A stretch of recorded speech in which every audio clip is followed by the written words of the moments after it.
Yo, yo, yo, yo, yo, what's up, everybody? What's up, everybody? Yeah, man. Y'all come in, let me know. Can y'all hear me good?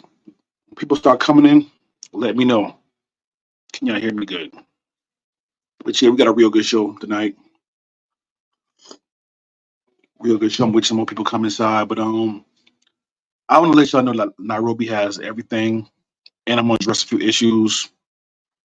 Everything, just address everything right now. I have a lot of videos on the way. I have a lot of videos on the way, but I'm not monetized yet, so I'm not gonna drop my videos until I'm monetized. And it should be in a few days now. So I'm not monetized yet. So I got some good videos with Barber World, Austin. I got a lot of good videos coming up, but I'm not dropping them until I get monetized. So that's it. So you can be live until I get monetized. But today we got a real good show. I'm gonna let y'all know Nairobi has everything. If you can hear me, press one. If you can hear me clear, I gotta make sure you can hear me clear before I start like cooking. Make sure you can hear me. Put one in the comments if you can hear me clear. If I'm not echoing. We've got a real good show tonight, man. Nairobi has everything and has something for everybody. That's one thing about Nairobi, man. If y'all can hear me clear, put one in the comments. If I'm not echoing, and make sure I'm not echoing before I start cooking. But yeah, so Nairobi has everything. So like one of the reasons why I like Nairobi and a lot of other people come here is it's a lot of different lanes and a lot of different things you can do for different people. It's not like one thing. It's not like one like a Cartagena or a Sasua with just one main area. Out here it's like it's so many different things to do out here. It's a regular city. It's different sides of town with different vibes, like the airport and Tika Road, Kilimani, the Westland CBD. It's completely different sides of the town out here. Completely different. So it's something for everybody, and especially like the nightlife out here. You can find your regular clubs out here, like just like your regular clubs. People go to party, have a good time, normal vibe. Then you got the Gemini's, where it's like everything's there. You got to get to the VIP section, but you can find your regular girls, or you can find the girls that want something. A Ibiza is gonna be more like your regular non-pros gonna be in Ibiza, you know what I'm saying? So you can pick, but every weekend, or pretty much every night they jump, but especially Friday and Saturday. Then you got like your gecko, where it's just like the gringos that work here. You got the people that work at the embassy, the Europeans, the Americans. What's up, Playboy man? What's going on with you? What's going on, my homeboy Jay Focus? What's going on with your player? Oh yeah, man. I'm back at it. I'm definitely back at it, man. Definitely back at it, man. I had a great night last night, man. I met up with a few guys last night, man. We had a blast. We hit a few spots, man. I'm missing it, but my trip is almost coming to an end right now, man. It's bittersweet, man. It's like a 2.5 month vacation. It's almost come to end right now, man. Yeah, man. Mm. Where you at? Where you at now? What country you at? What country you at right now? But yeah, man. So yeah, what I was saying, like you got spots like Gecko that got all the fucking like the foreigners, like the people work at the UN, Europeans, Americans. You got that's their spot right there. Then you got Nairobi Street Kitchen on Thursday. That's like your college crowd right there. Then you got Brew Bistro Westlands. That's more of a pickup club. So people go to Brew Bistro Westlands, and the girls. If you know what a pickup club is, it's just like a meeting point where the girls go at to meet foreigners, and foreigners go meet girls at. You know what I'm saying? It's a pickup club. So Bistro Westlands is a pickup club. You got that. You got Havana where the gringos and their African girlfriends, they like to hang at Havanas right next door. So it's all these different vibes out here. So it's like it's something for everybody. Then you got 207 Lounge, the 24-hour strip club brothel. You know what I'm saying? So yeah, man. It's something for everybody here. Oh, Cape Verde, man. Oh man, I can't. Hey, we gotta do it live, bro. Soon, bro. We gotta do it live soon, bro. We gotta do it live soon, man. Sometime this week, bro. We gotta work something out. 'Cause we gotta tell you about Cape Verde, and we gotta compare notes about all the African countries we ever been to, bro. We gotta do a live real soon together, bro. especially. I heard Cape Verde is nice. I heard that's where Amber Rose from. I heard they're real bad out there. They got a lot of mulattoes. Oh, I'm already knowing. Oh, I'm in a Ruka. I'm in a Ruka. You know what I'm saying? I got an apartment with my chick out here in Aruka. So I'm on Aruka right now, you know what I'm saying? So yeah, man, I'm in Aruka right now. So I'm chilling, bro. It's coming to the end right now. My vacation coming to the end though, you know what I'm saying? I think last night was probably my last night partying. I might do a little more content before I go back to the US and stuff. Might do some content in Dubai and stuff. Before I go back to the US, I fly Emirates, so I usually stop in Dubai for a few days. But yeah, man. But yeah, Nairobi has something for everybody. So it's like a regular city. That's what I'm saying. When people come on vacation, you at least need a minimum week, a minimum. You can't stay here for less than a week. It's like what you gonna do? You stay here for less than a week. It's gonna be what you gonna do. You know what I'm saying? You gotta find your lane out here. It's a regular city, different nights, different things jump. Some people like Killamani, some people like Westland, some people like Tika Road. And I think somebody was asking me about vitamins earlier this week. In places like here, you can find all your supplies, all the stuff you need. Like between here and South Africa, some places in Africa won't really have everything you need, you know. So, but here you definitely can find whatever you need.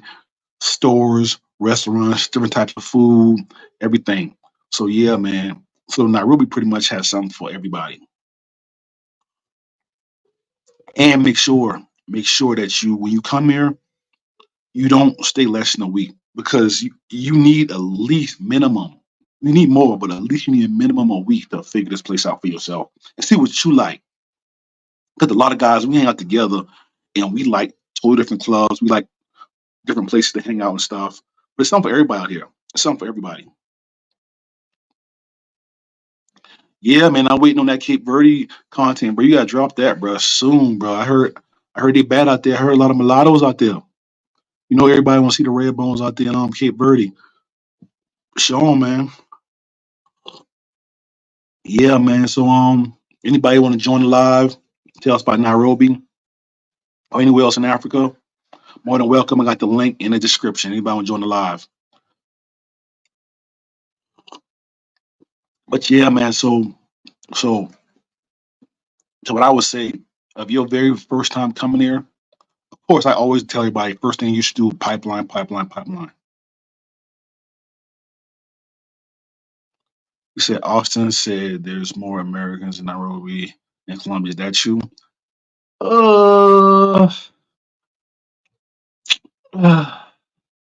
I wouldn't say that. Nah, I wouldn't say that, bro. It's planes full of Black Americans going to Colombia every weekend. So I wouldn't say that. But what I will say, it's a lot more of us than there was 3 years ago. It's a lot of us now. So I mean, it's always been Europeans and like Americans that work at the UN and stuff and all that stuff and the embassy. But not here. And it's honestly, bro, it's a lot of Americans out here with families that are low key. You would never know, bro. A lot of American dudes out here, they got their families on the outskirts and they quiet. They're not on YouTube. It's a lot out here too. But I will say, recently, I'm starting to see more and more Black Americans. Because last night in the club, it was probably like 8 of us, bro. That's a lot. And maybe just because when I first came out, I didn't know anybody, and now when everybody coming, everybody hits me up.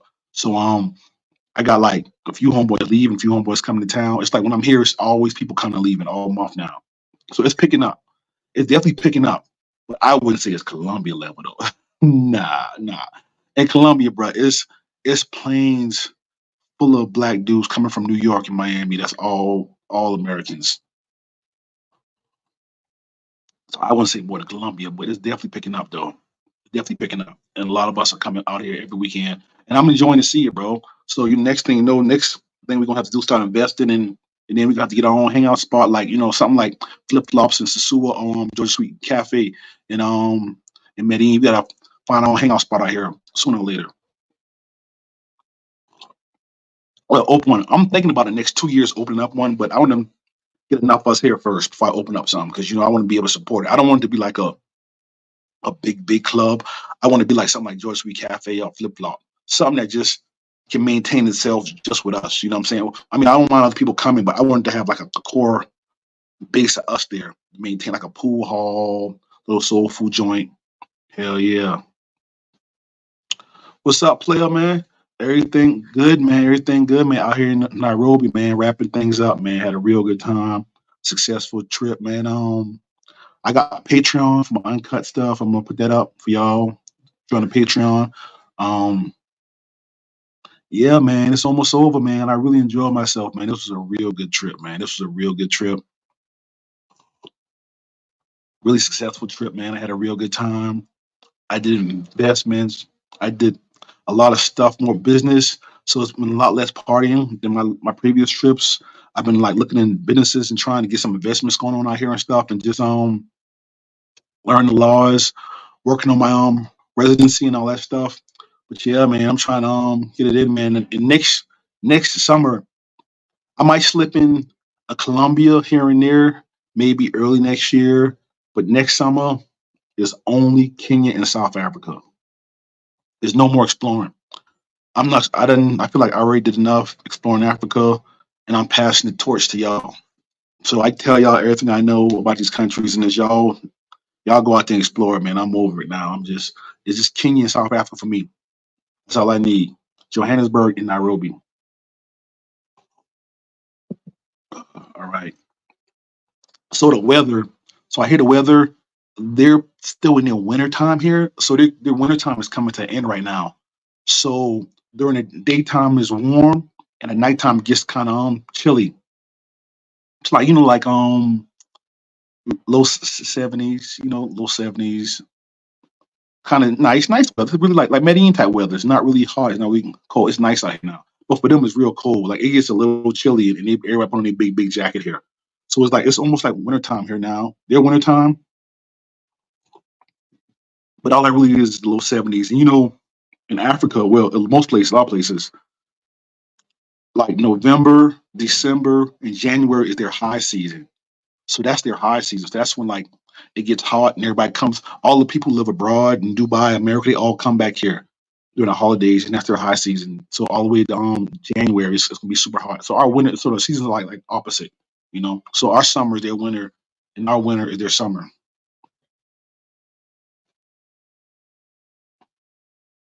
I know, bro. I know, bro. I know, bro. Man, I know, bro.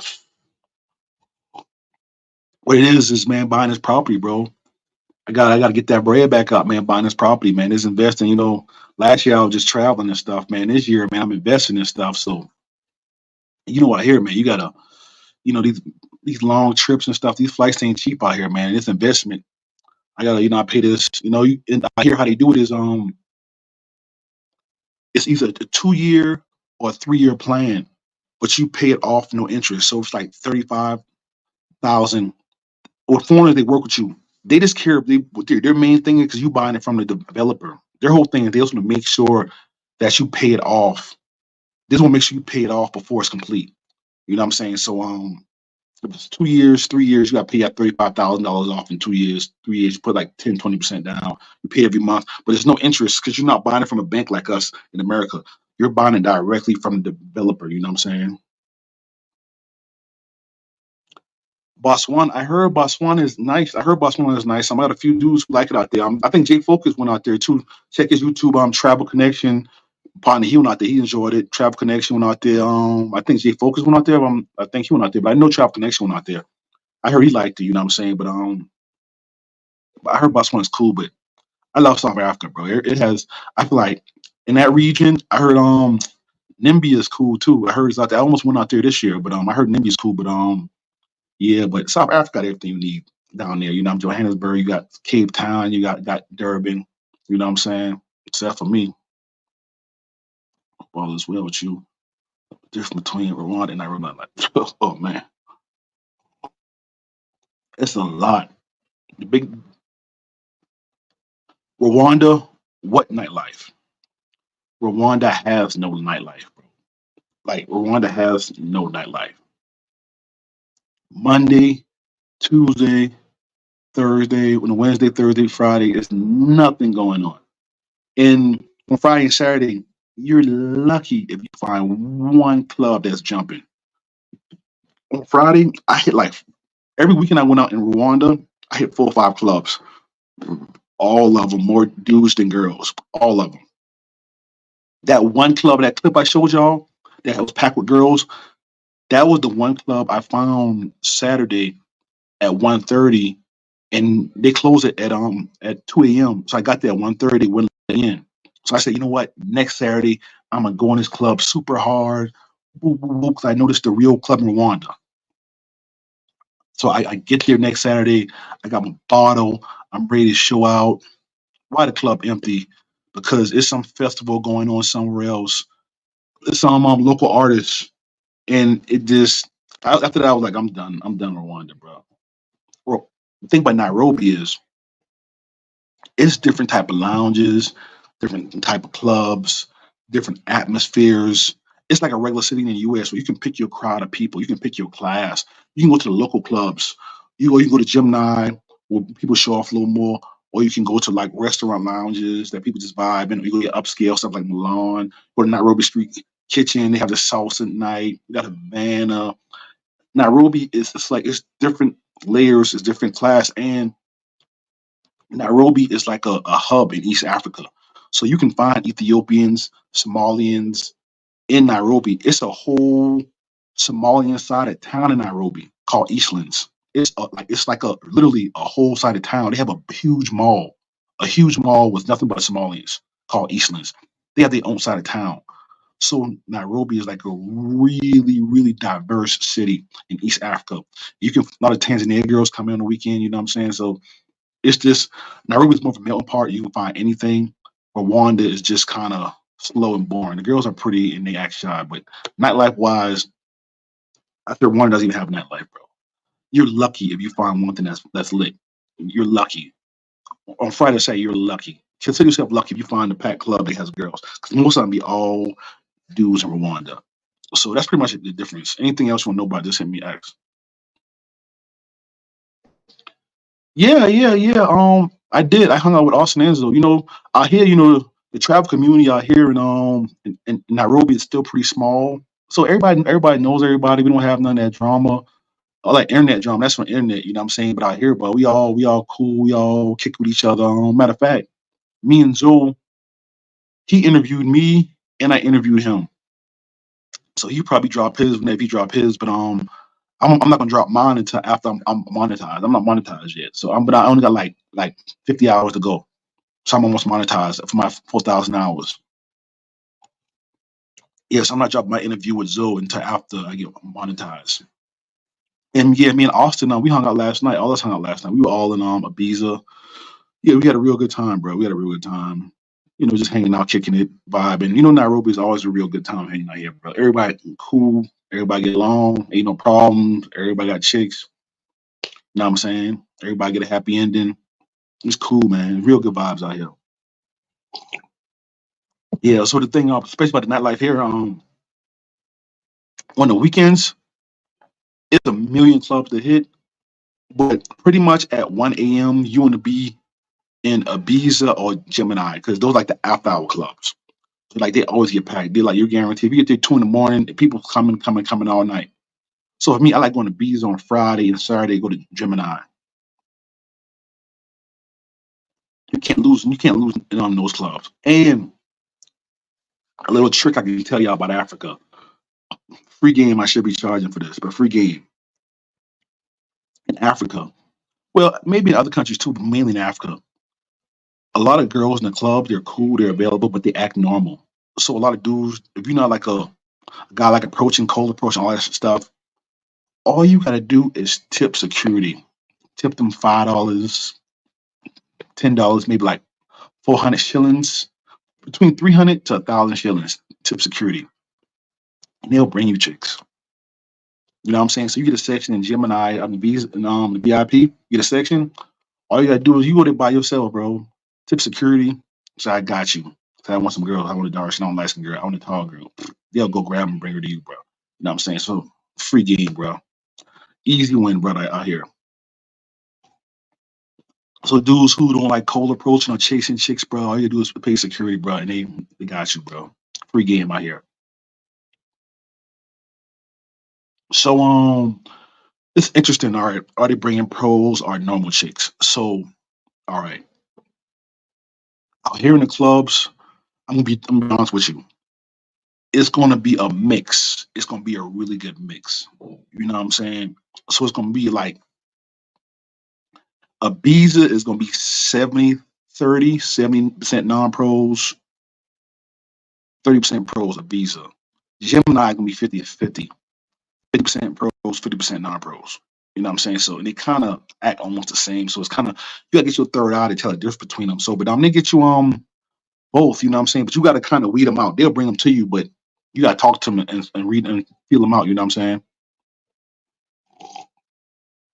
Yeah. So they bring both of them. You just gotta weed them out because it's like I hear it's not like it's not like black and white. It's not like black and white like how you say your Latin countries are. You know what I'm saying? Like you just know right away. Here is a really, really, really, really great area. Really, really great area. So yeah, man, real great area. But yeah, both of them. That's the beauty. That's the beauty of being out here. It's a beauty of it because you can, yeah, because that's the beauty of it because you can really you don't know what you can. I mean, you can get both. So you know what I'm saying. So you can get the ones that want something from you as a guarantee, but then you can have your regular chicks you working on, and they be just as fun too. You know what I'm saying. So yeah, man, you can get both of them out here. You know what I'm saying. So that's the cool thing about it out here. The club, like I said, so Gemini is gonna be 50-50, and I and in Ibiza it's gonna be 70-30. Most pros in Ibiza. Tinder, uh, I would say probably 50-50, about 50-50 on Tinder. But see, the pro thing. Hold on. I gotta get a drink real quick. I'm right back. I'm right back.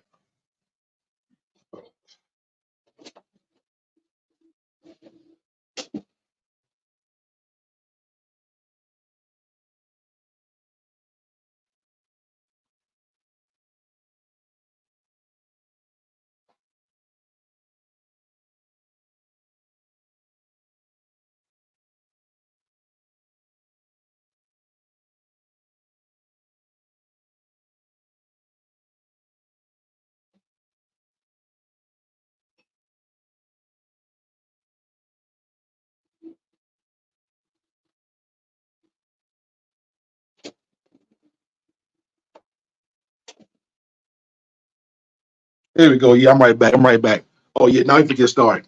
So I hear. So I hear. Let me tell you something. All right. So when people say pros, I like to be like. I know being Black Americans, we got this thing where we like where we just say like pros, non-pros, right? But I think not a lot of dudes talk to y'all about the semi-pros and the sugar babies. So when we say pros, most dudes say pros, they're like any kid that want money from them. Yeah, but in a lot of these countries, I don't know how Asia, depending on Africa, not all Africa, but a lot of places in Africa, like it's just courtesy. It's courtesy, bro. If you smash a chick right away, you give her something. You know what I'm saying? Now, some chicks don't want nothing from you, but a lot of chicks, a lot of them do. It's just that's just how they date out here. If you can, she could be a lawyer, and if you smash her right away, she might want something. You know what I'm saying? So it's not really pros. It's more like it's more like semi pros. You know what I'm saying? Yeah, because it's semi pros. I wouldn't really see. I don't really consider them. I was saying pros, but just to make it easier. But I really mean like semi pro sugar babies, because you understand if a chick if a chick comes with you right and hangs out with you for 2 days straight, she probably doesn't have a job.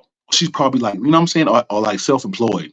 So you gonna send her back home hungry, trying to figure out how she gonna pay a little rent. You know what I'm saying? It's not a lot, but you know what I'm saying. But it's just I feel like it's just courtesy, and they're not really pros. They're semi pros. They kind of want something from you, but they're not hardcore. They're not like walking on street corners and they're not looking for dudes and stuff. They just they need it. You know what I'm saying? They're just trying to pay their rent, bro. It's just, it's like me personally. I was doing the same thing here. When I was living in Atlanta, I was doing the same thing in Atlanta that I do here. You know what I'm saying? I see the same thing going on. So if you was in that lane, if you had money doing your thing like that, you would see the girls out there they be doing the same thing. They be in the club trying to pay their rent. You know what I'm saying? So, but if you really ain't out there and really see how it is, that's really how it is. But out here, that's just how it is. But it's not like I don't really consider them pros though. You know what I'm saying? I really consider them semi-pros, sugar babies. So when I think of pro, I mean like a hardcore chick. She just want boom cash for money. Nah, the semi-pros, they want this sugar baby. She may like you. She may like you, bro. She's trying to pay her rent. You know what I'm saying? So she like, shit, I'm gonna cook for you, I'm gonna dance for you, I'm gonna give you whatever you want. Just make sure I'm straight when I leave. You know what I'm saying? A lot of them don't even like talking about it. You know what I'm saying? But they just you posted this, it's almost like courtesy, you know what I'm saying? So what I would say this, I would say 40% non-pros, 40% semi-pros, and then probably like 20% hardcore pros. Because there's a difference. And now if you see the difference, a lot of dudes say there's no difference between pros and semi-pros. It's a big difference, bro. If you've been around the block, you know their demeanor and semi-pros, they really like you. They need something. Like they don't you can't send her back home with nothing, bro. Like, you know what I'm saying? Like you done hung out with the girl for all day. You took her to nice rest. You took her here, took her there, drinking and partying. And you gonna send her back home and she don't got no food in her refrigerator. Come on, bro. That's courtesy, bro. That's just, you know what I'm saying? So they semi pros. So I wouldn't say pros, I would say semi pros. Anybody else want to join the live? I got the link in the description. But yeah, man. So I would say,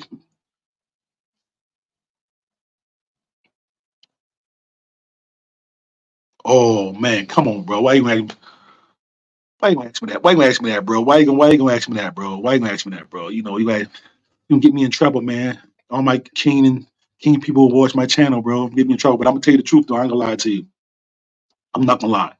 Say who dresses and has better style between chicks in Nairobi or versus Johannesburg. So let me say, so Nairobi chicks, they got swag. They dress. They coming off the party. They in the last 4 or 5 years, they really dress nice and stuff. But Joburg, I'm real with you, bro. Joburg is a real city, bro. They fresh to death. Joburg can go. Girls can go swag, go dress for dress with Atlanta and Houston girls. The only thing American girls got up on them, they got a little more money.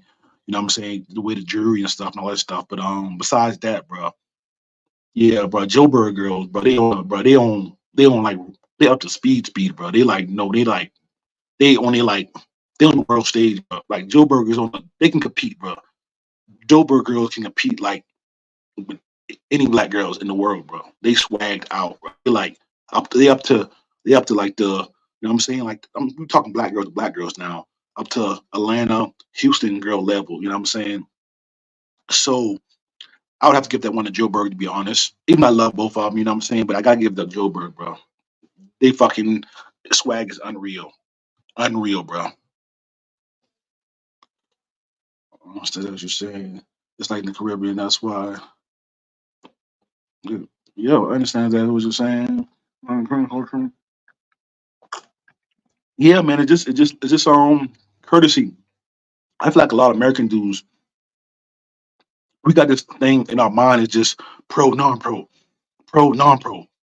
But bro, in the real world, bro, out here, but it's not like that. It's not a hardcore line between pro and non-pro.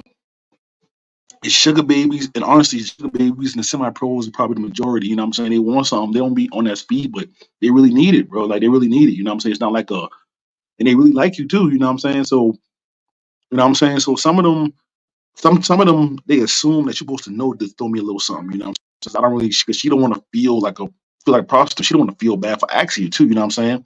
So I just learn the culture out here and realize out here it's not like Latin America where it's just hardcore pro and non-pro. You know what I'm saying? I'm not really into the semi-pros expected, but chicks acting like they want it date. Yeah, like, I'm not really too worried about the semi-pros was expected, but chicks like they want to date with other attention. Oh yeah, yeah, yeah. I feel you. Yeah, be yeah, I like chicks that be up front. But you can kind of tell too, because I don't know, like the non-pros gonna be a little slower to move. You know what I'm saying? Sometimes it's definitely a big gray area out here, bro. It's definitely a gray area. It's definitely a gray area. It's definitely a gray area out here, bro. So you gotta get your third eye. Yeah, yeah. I had a homeboy like that. He took a chick on a date or whatever. I ain't gonna say his name. Took a chick on a date, whining, dining her bad, and then she wanted something, but he was hurt, but he was mad because he really wanted to wife this girl. You know what I'm saying? And after a while, he gives her money. She threw it back at him. She didn't want it. I guess they got nick feelings or whatever. But yeah, man, it's a real gray area out here sometimes. You know what I'm saying? It's a real gray area.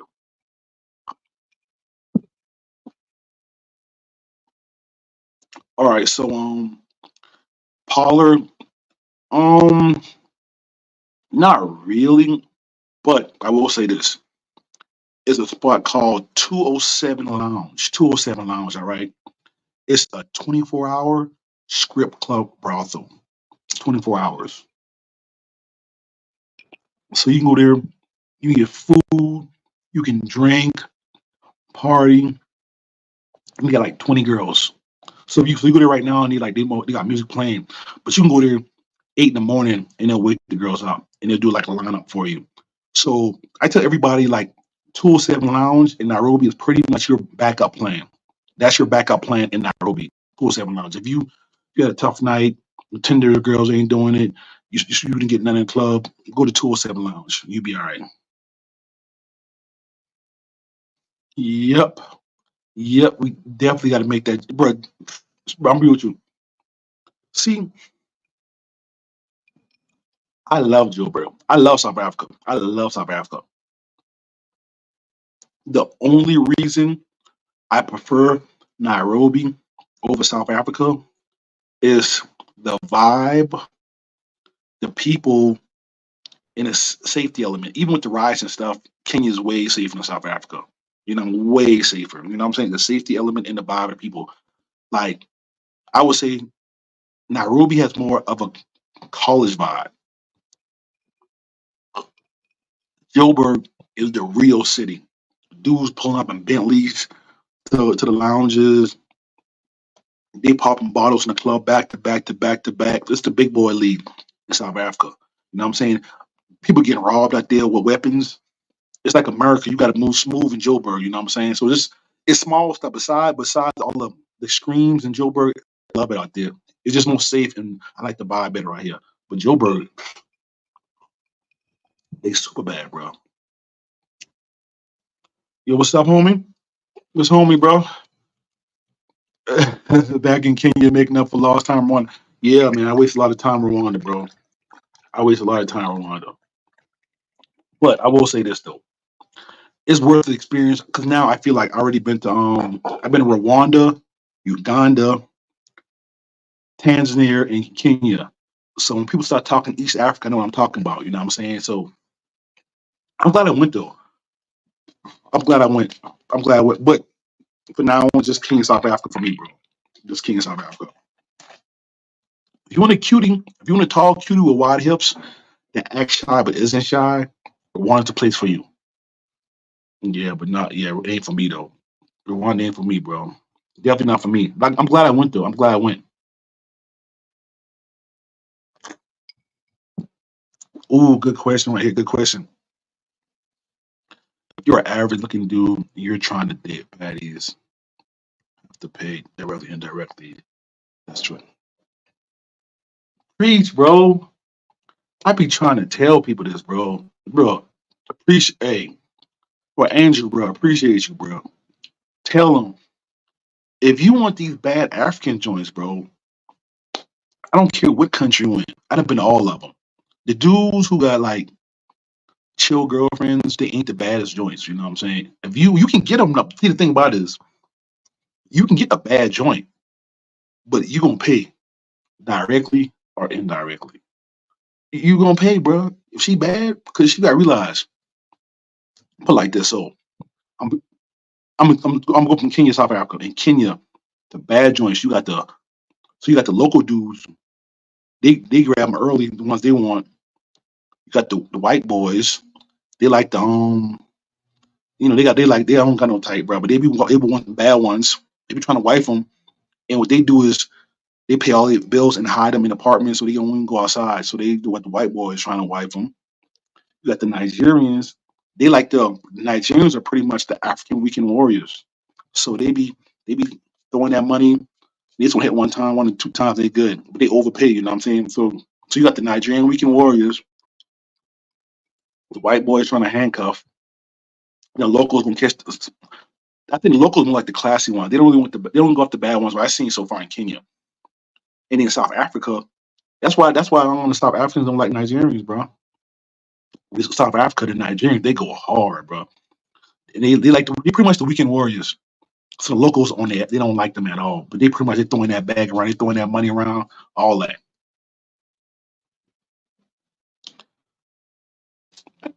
Legos, man, I ain't going no Legos, bro. They flexing too hard out there, bro.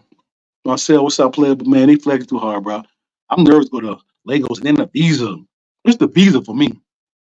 It's definitely the visa. Cause I know some dudes who couldn't get their visa or they had issues and they got their visa at the last minute. I heard that Nigerian visa is a headache. You got to go there, show your bank statement, go to the embassy, do this, do that. It's a headache. The visa is a headache for one, and then for two, I mean, I heard in Lagos. Lagos is pretty much for girls. That's like they Jamaica, bro. Them dudes be Nigerian dudes, bro. They throw that bread, bro. They throwing that money. You know what I'm saying? So man, I'm not trying to compete with that, bro. That's why I like Kenya. That's why I prefer Kenya over South Africa too. Don't get me wrong, South Africa got the baddies, but the flex culture isn't in Kenya yet. The flex culture isn't here yet. What's up, traveling twin? What's going on, man? What's going on out there in Tanzania? What's up, player? What's going on with you? How's life out there in Tanzania? You on safety? That's why. Exactly, bro. I tell everybody this too, bro. Cause I got boys right, and they don't like. I want a baddie. I want the bad. Baddie. I don't like Ethiopians. I only want South Africa. I want Tanzania chicks. But even if you like those other chicks, bro, Kenya just where you want to be at, bro. It's a friendly environment. It's you can go. You can take your chick to cheap places to drink and vibe, and you don't have to spend a lot of money. You know what I'm saying? I had like a little lounge in Johannesburg, little chill spot, little hookah spot. I name of it. I gotta think of. I forgot what I name of, but it's like little. It's every day people be there. Every day I be there, right? Dudes pulling up in the Bentleys, bro. Come on, bro. I don't want nigga pull up in the Bentley to my fucking chill spot, bro. I don't niggas be going hard, bro. I took my chick to a place in South Africa, bro. These dudes was sending the girls in the restrooms trying to steal my chick, bro. Like my chick's so solid, they can't. I'm any chick with me, bro. My real chick, they can't do that. But they was sending girls to the bathroom to try to take my chick, bro. South Africa, like the real big boy league. You gotta be ready. But like safety wise, that's really one of the main reasons why I prefer Kenya over South Africa. But other than that, the safety and a few other reasons, South Africa's the shit, bro. Your money goes far there. It's cheap. It's beautiful. It's nice. But the safety and then that Nairobi, just that environment, bro. It's a friendly, it's a friendly environment out here. People who love Nairobi, it's because of the vibe, bro. I keep telling people that because some dudes come here and be like, bah, I like Ethiopian women. I prefer Rwanda women. But do you want to be in Rwanda? Do you want to be in Ethiopia? They're so religious, they hardcore. You know what I'm saying? You have way more fun than like you fly your Ethiopian chicken. All of them, Ethiopia, Tanzania, Rwanda, Uganda, they're all within 1 hour flight. Come on, bro. Nairobi's where you want to be at. Fly them here. And then South Africa is like a 5 hour flight. It's a 5 hour flight. To get you a baddie like in South Africa, shit. Just fly. You know what I'm saying? Shit. I fly my baddie sometime. Shit, I don't care. Just chill, bro. Stay out the way. Stay out the way. There you go. There you go. My boy, he married in Tanzania. I'm so proud of him, bro. He loved Tanzania, bro. He a local now, bro. I don't think he American no more. My boy, he a straight Tanzanian right now. Take a trip to Congo, I tell you. Hell no, bro. You out there, boss. I ain't going to no, bro. I'm not going to no Congo or no Chad. I'm not going no. I'm not getting no beef out here, bro. I stay out the way. Stay out the politics. I stay out all that. I stay out the way. I done dealt with police. Matter of fact, I'll do a. I'm gonna do a video of logging my experience with police one of these days. Tell my stories. Y'all be like, what? I don't dealing with police in Africa, man. Just pay them off or just get out the way. I'm not trying to get involved in none of that out here. I'm not trying to get involved in none of that. None of that, bro. I'm so glad people like follow the leader. I'm so glad people like follow the leader. I don't have to worry about a boss ruining places. Oh yeah, yeah. You know everybody goes to the same places. But yeah, but then I feel but then another thing I realized is dudes, because I'm one of them dudes too. I know like I seen like we get in a conversation. Do Black American dudes ruin places? And for me personally, all the places that they ruin are always small places that dudes mess with the same girls. You know what I'm saying? Like think about it. I love Sasua. I love Sasua. You know what I'm saying? I used to, and I'm with like my homeboy, like DJ Khaled and partner. I forgot his real name. Flip Flop, the homie, all real good people, cool dudes. But them small places with all the dudes mess with the same chicks in one places. If you go to a place right, and your favorite cheeseburger is $5. My favorite cheeseburger is $5, right? That's a sewer, right? My favorite cheeseburger. I come back next year, it's $8. I'm like, all right, it's cool, whatever. And then but you've seen why it's $8 because the dudes come in town for the weekend, be like, I don't care, I'll pay more. I'm having a good time. Whatever, all right, $8, whatever. You come back next year, your favorite cheeseburger is $12. You be like, God damn, wow, you niggas tripping. Damn. You come back next time, your favorite cheeseburger, $20. I gotta go somewhere else. Seen it- I seen. I remember. I used to go to Cartagena, bro. Before I seen brothers there. You know what I'm saying? And that weekend warrior stuff is real. They do ruin places, but like I don't think they can ruin big cities like Nairobi. But hey, Tony though, they can ruin Tanzania though because it's a small area. It's a small area where everybody hangs out in one area, so they can ruin Tanzania, but I don't think they ruin Nairobi though. Or Joburg. Too much. There's already money in Joburg, bro. It's too much money in Joburg. Yeah, yeah, it's a big world out here, bro. And I'm the type of person too. If I like a country or like something, I'll find a new place. If my place get too hot, I'll find a new place. It don't bother me at all because if I was in the Latin, if I wanted to stay in Latin country, I would find a hidden spot that dudes ain't on. I'd find me somewhere new. You know what I'm saying? That's all you gotta do. You gotta be ahead of the curve because even the big waves of dudes, they all go to the same places. You know what I'm saying? They all going to Pattaya, Cartagena, Medellin. I love Medellin though, but DR. You know what I'm saying? They go into the same places. So you just gotta find a new place. Even in the country, you can go to that same country and find hidden places that they don't know about. But it's, you know what I'm saying? You just gotta go off the beaten path. You find stuff they don't know. It ain't that hard. But I think Africa, these flights cost so much and it's so long to get here. And like when by the time you pay that long flight to get here, you already lost one day. Each way you lost one day. Most dudes only can stay a week. Dudes don't got the juice the put a dent in Africa. It definitely ruined the DR, man. Call the U.S. territory at this point, man. I'm glad what I did back in 2017. Yeah, man, I remember last man, 2017. Hey, anybody talk to Sasua just join the line. Hey, I heard some Sasua girls, bro, don't even want pesos no more, bro. They all want dollars. And they serious. And the girls in Sasua, bro, they have a WhatsApp group that talk to each other and call who's not gonna pay this and do that. And they got like a union, bro. The girls in Sasua got like a union where they talk and they keep things high and they know they monitor each other. They got a real union, bro. In Sasua, the girls. Dudes ain't even ready, bro. Dudes ain't even ready. Damn, I love Sasua. But me though, if I went back to DR, I would just do Santo Domingo, Puerto Plata, I hit Sasua just to eat that flip flop chicken wings, bro. I just want to.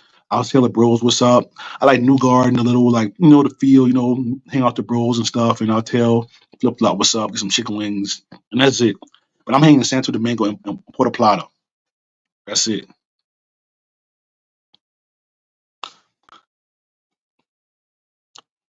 All right, DR is far from ruined. All right,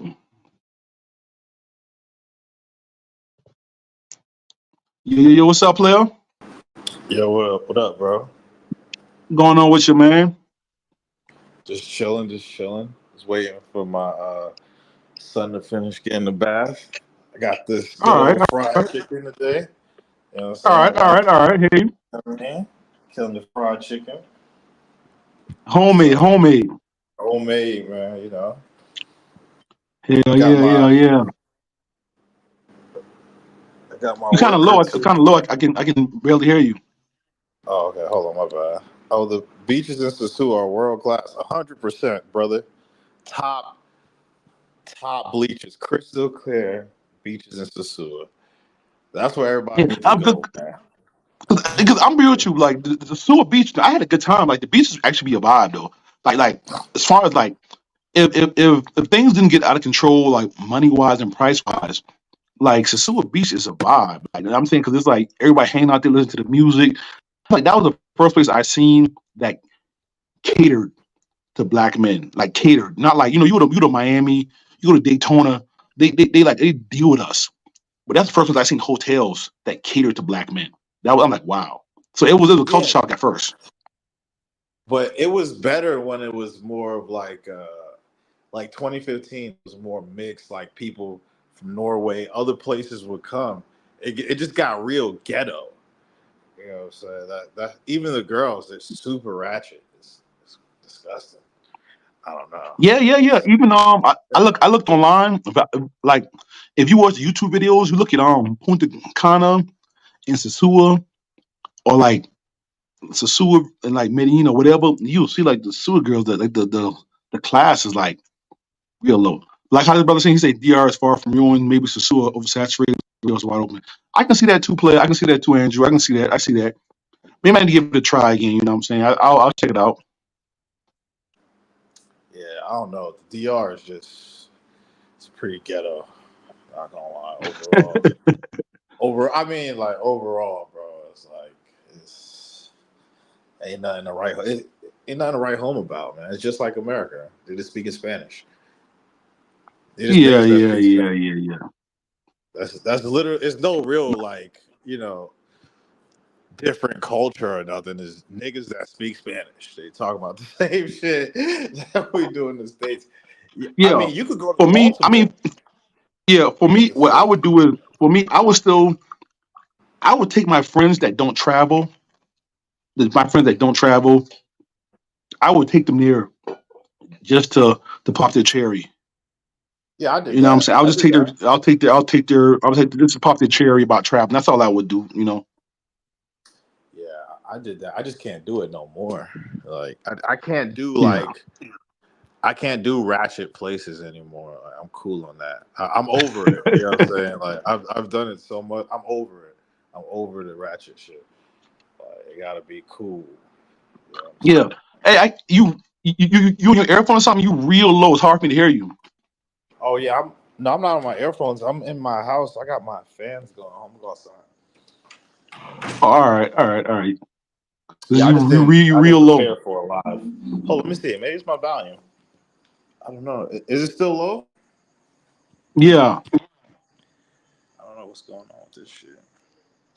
Y'all just want to come up for a few minutes. It says Well, the let me. super beats are world class. No, super beats are nice though. I mean, the beats I like it. You know what I'm saying? Beats are nice though. You know what I'm World class is a super stretch, bro. World class, saying? world on a global scale, you would rank Sasua beaches. Come Yeah, on, yeah, yeah. Probably not world class, but come yeah, on, come on. That's crazy. yeah, That's crazy. Yeah, yeah. I mean, that's it. That's insane.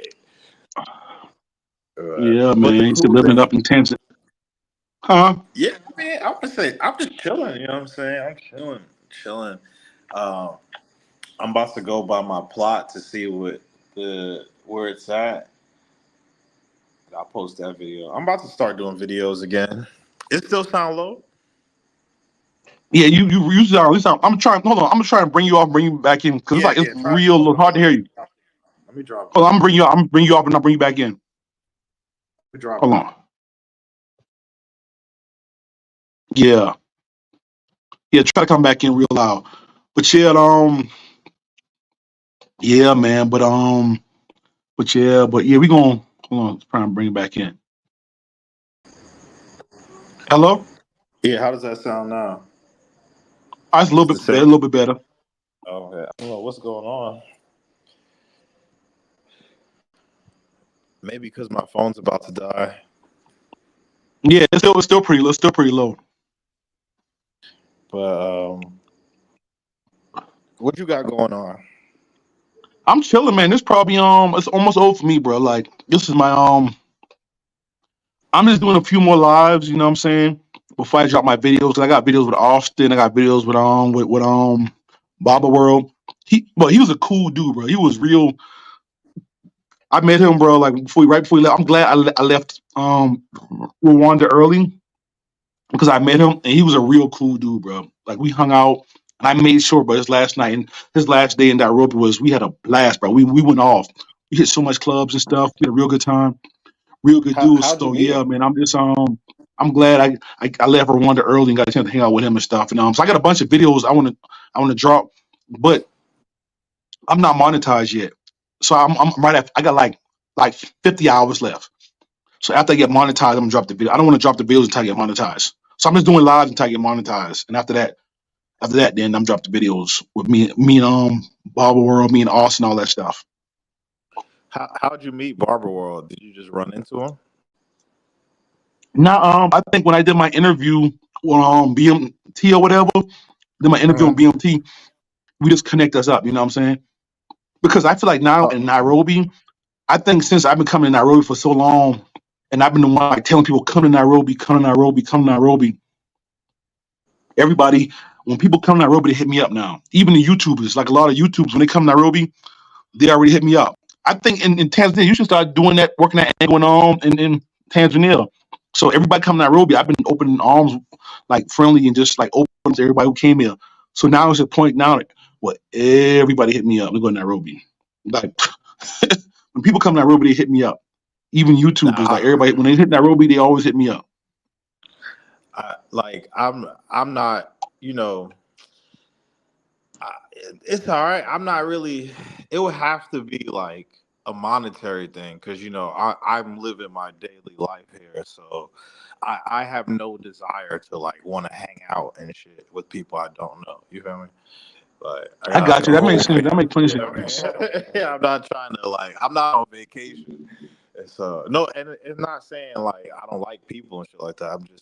I got my own shit going down. You know what I'm saying? So like I I hang out got you. with You got y'all, no, but no, no. I feel you, bro. You got yeah, a I real know you. family, all that Yeah, stuff going on. So I definitely yeah, understand that.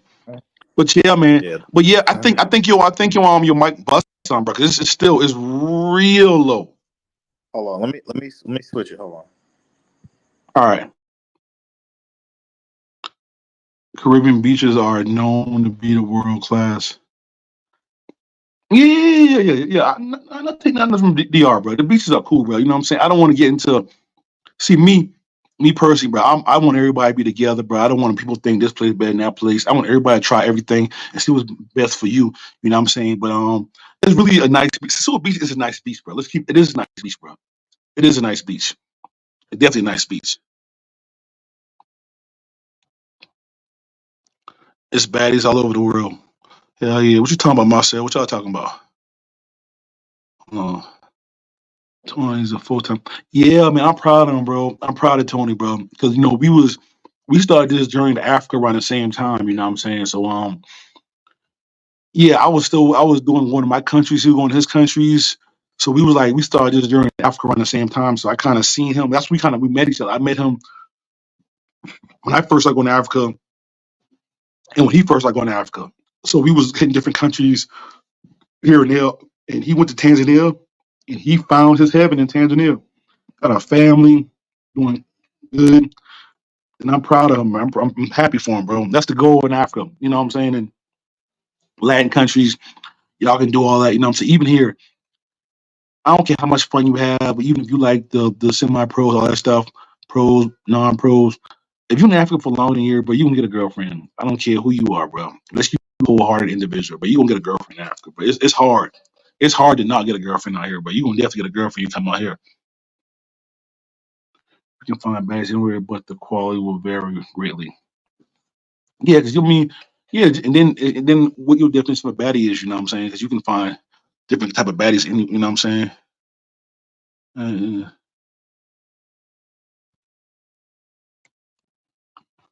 you see,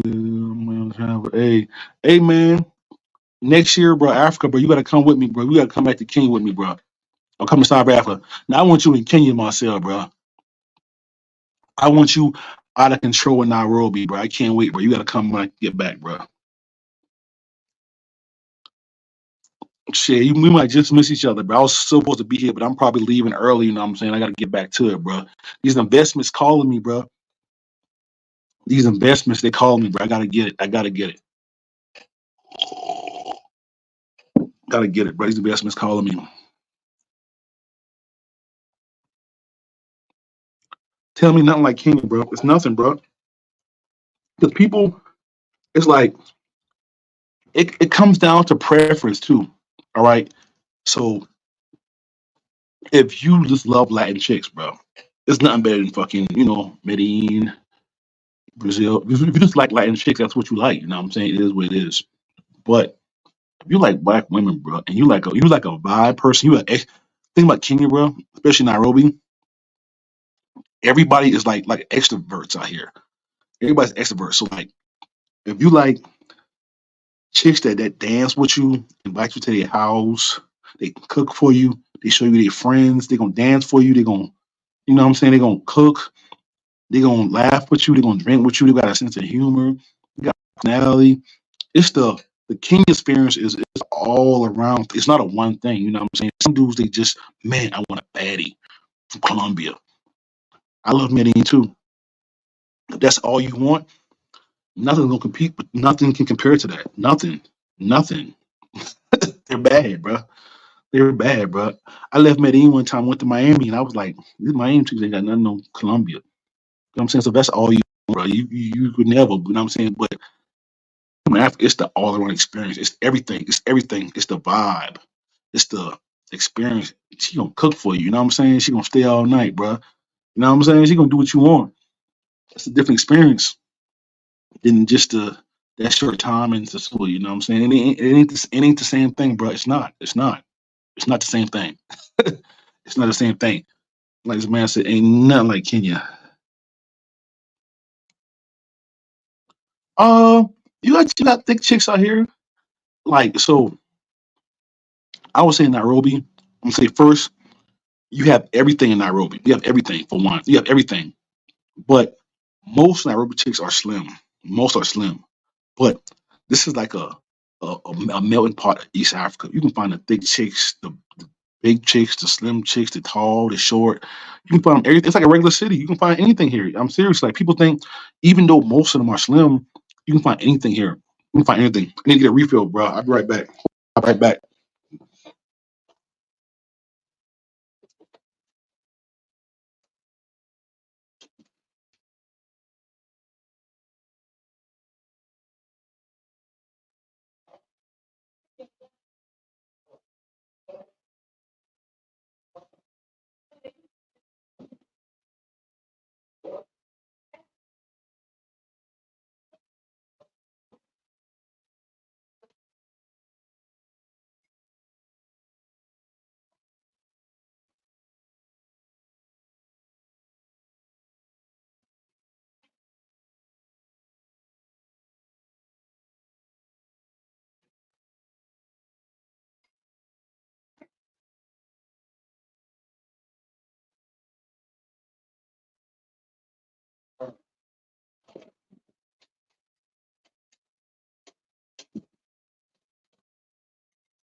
Oh yeah, here we go. We still win this thing.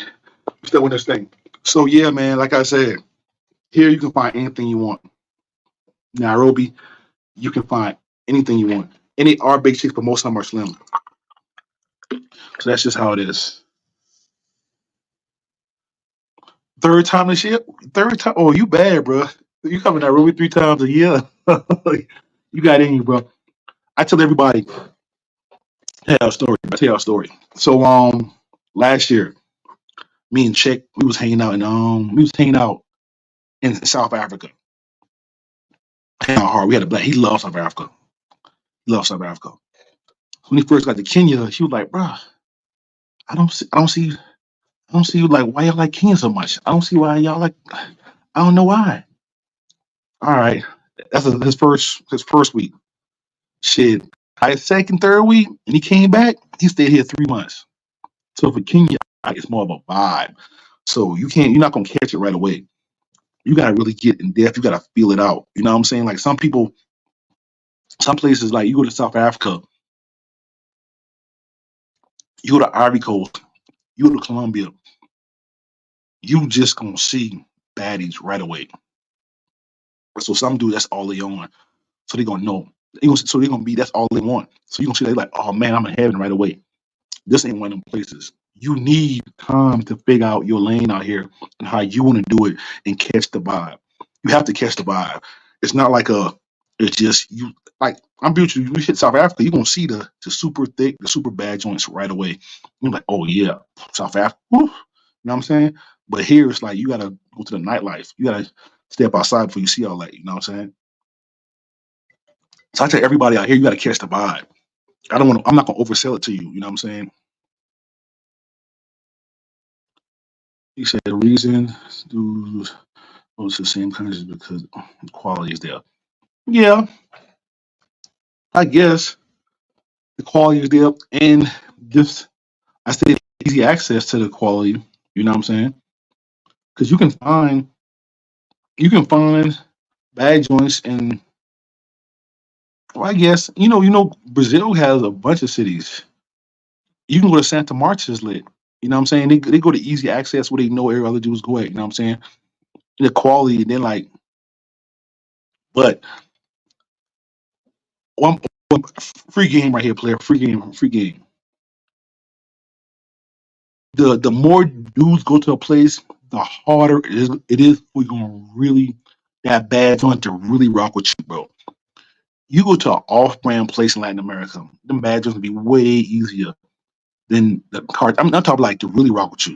You know what I'm saying? So like I know in Colombia the best place to get a girlfriend is on Barranquilla. The quality are those places, but I think dudes go to the places with the quality and the easy access. With the easy access, they don't really rock with you like that. I think a lot of dudes getting tired of a lot of them places because, like, for one, I mean, the danger element in like here, they really rock with you, even if they want something from you.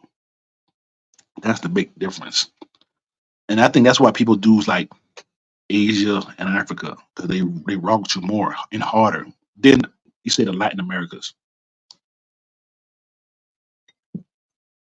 You know, the food is good. Dude, food definitely good. Hell, and cheap. That's most important.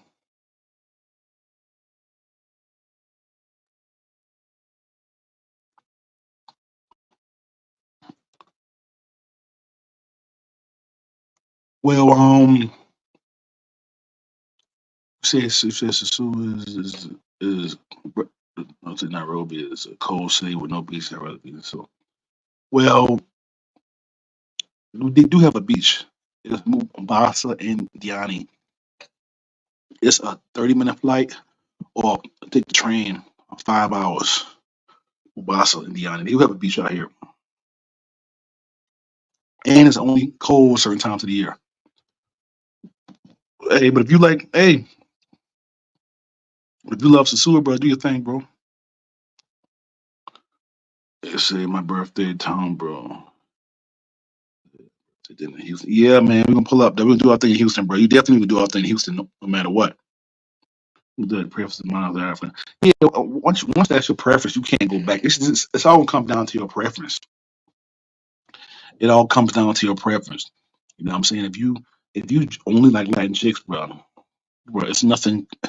You're not gonna leave Brazil, DR, and Colombia, bro. Why would you? Because you're not gonna get that nowhere else on no planet on that abundance. You know what I'm saying? It used to be in DR like the prices, but now prices to DR so cost so much, it's not worth it. It's a sewer. So maybe in Colombia, but you're not getting chicks that bad at them prices nowhere else on the planet. So it all comes down to your preference. If you like black chicks, if you to Sasua to mess with Haitian girls, bro, you don't know what you're missing in Africa. I'm talking to those guys. Those guys I'm talking to. The dudes who go to Sasua to mess with Haitian chicks, bro. Come to Africa, bro. Come to Africa. But if you just like Latin chicks, bro, stay where you at. Stay where you at. You know what I'm talking about? Tell them, bro. Preach. And it's another thing too. Y'all be trying to foster relationships with DR girls, and they be stealing your properties, and they be doing you dirty. Y'all be trying to make them good girls, but they not when they for the streets. Poly is legal here, bro. It's legal. It's legal, and they can't take your property. They can't take nothing from you. They can't even if you get divorced. You don't lose your property. You don't use your house. You lose nothing. So you get married here, you're not losing nothing. In DR, you live with a chick for 6 months, and she take your property. She take all your stuff and sue her. Yeah, you live with her for it's common law marriage out there. Not even 6 months, maybe like 4 or 3 months. You live with her, she live with you, she can take half your stuff, bro. You pay for your little apartment out there in DR. She live with you, she can take half of it. You know what I'm saying? So I'm trying to force stuff with chicks that ain't on that, bro. I know a lot of dudes out there in DR, homies, and they're nationalists. They don't really rock with y'all, bro. They don't. They don't. You can it's dudes with girlfriends here and there, but nothing serious. Because y'all did to make money and they carry. You know what I'm saying? So when you want to get a real wife and poly, if you can get the you want a real other stuff like you can do that here, either here or Asia, but Latin America, they just not. You can't do poly. That's legal here. You can legally marry two girls, and they can't take your property. Come on, bro. Y'all ain't ready.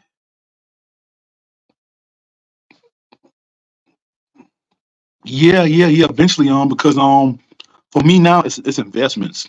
So what I'm trying to do is I'm trying to get more investments out here. Get some investments in the U.S., investments here, and then YouTube is gonna help me out here and there too. You know what I'm saying? So that's the goal. I'm gonna get more investments. So I'm gonna start. The goal is in the next 2 or 3 years. I'm gonna start doing. I'm gonna try and do like 5 months in Africa. Especially once I probably do like 5, 6 months in Africa, and this do half and half. And then eventually it's gonna get bigger and bigger and bigger. Because for me, like YouTube, I'm not monetized yet. To be honest, I can get super chats. I appreciate super chats. Whoever send them to me, but I'm not fully monetized yet. Yeah, I would think, but I'm not. You know what I'm saying? So for me, this is just another avenue to help revenue to stay here longer eventually. And it's for y'all. I'll pump out more videos for y'all. You know what I'm saying? Because every year I usually do my big one way part. This year I'm not gonna do it because I'm buying a property. It's a real thing this year. But yeah, definitely I'm gonna start spending more and more time. But that's why I'm not gonna be like exploring more because it costs a lot to explore. These flights around Africa are not cheap. They're not cheap at all. So I'm not gonna be exploring as much, but I'm going to the same places and give you more in-depth content, like Tony does, because he lives in Tanzania. No, no, we right, bro. We don't have to convince nobody to go to Africa, bro. Y'all don't have to come, bro. That's not for you. That's why for me, I don't try to. I'm not trying to convince nobody. I'm not trying to convince nobody to come. I just give you the information. You like it, you like it. You don't, you don't. Like like Tony, he loves Tanzania. That's my homeboy. I got another homeboy. He loves Ethiopia. That don't it ain't everything ain't for everybody. We can be friends and we can like different places. I got a homeboy who loves Sasua. You know what I'm saying? Everything ain't for everybody. I'm not trying to convince nobody to come here. I'm just letting you know what it is, and it is for some people. I'm saying if you're going to Sasua for Haitian girls, you should probably be in Africa somewhere.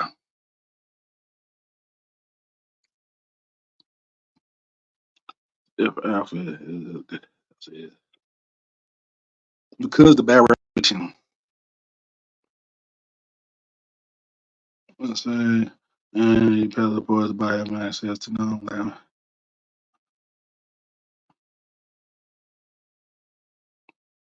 Well, I guess I don't know. I don't know about that. I think like you like. I done had everything. I'm a sailor. I done did everything I want, bro. Before passport, bro. Before it was a fucking movement. Before it was public. Before YouTube. Before I even knew black dudes was traveling, bro. I was overseas with broads. So I done did the European broads. I done did Bremerhaven in Germany. I done Belgium. Red lights over there. I done did Angeles City a long time ago. I done did everything. You know what I'm saying? So, and I came to the conclusion. I love chocolate,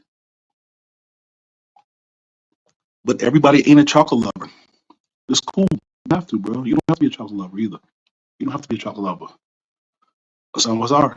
When I was in Medellin, I had all the Afro Colombians fucking with me, bro. I had them on expat corner. We was getting it into Medellin, bro. I had all Afro Colombians. Even I was in Medellin, bro. You know what I'm saying? I was in DL Sasua. I used to talk to the Haitian chicks, bro. That's just who I am. You know what I'm saying? So it is what it is. Like it ain't for everybody. You know what I'm saying? Some people will get excited. I remember the first time I had a white chick, bro. It was like, man, wow, she's white. Wow. She's from Hungary. I can't still remember it in Birmingham, Germany. It was like, I was like, she's so pretty. You know what I'm saying? First time I went to Colombia, like, they're so pretty. I still love Colombia, but some dudes, that's all they want. You know what I'm saying? I'm just trying to convince nobody to do nothing. It's all about your preference. It's all about your preference.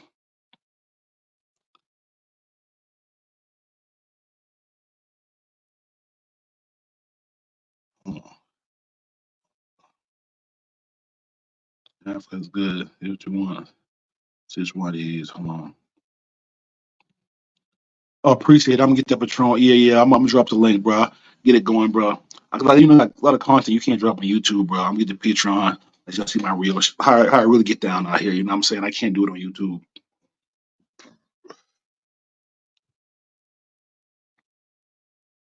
Oh yeah, hit me up, bro. Hit me up, bro. I got you.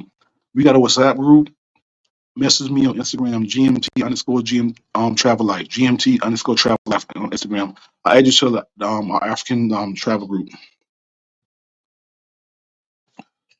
What businesses opportunity brothers look to side on income? I feel like property is the best. Property, real estate.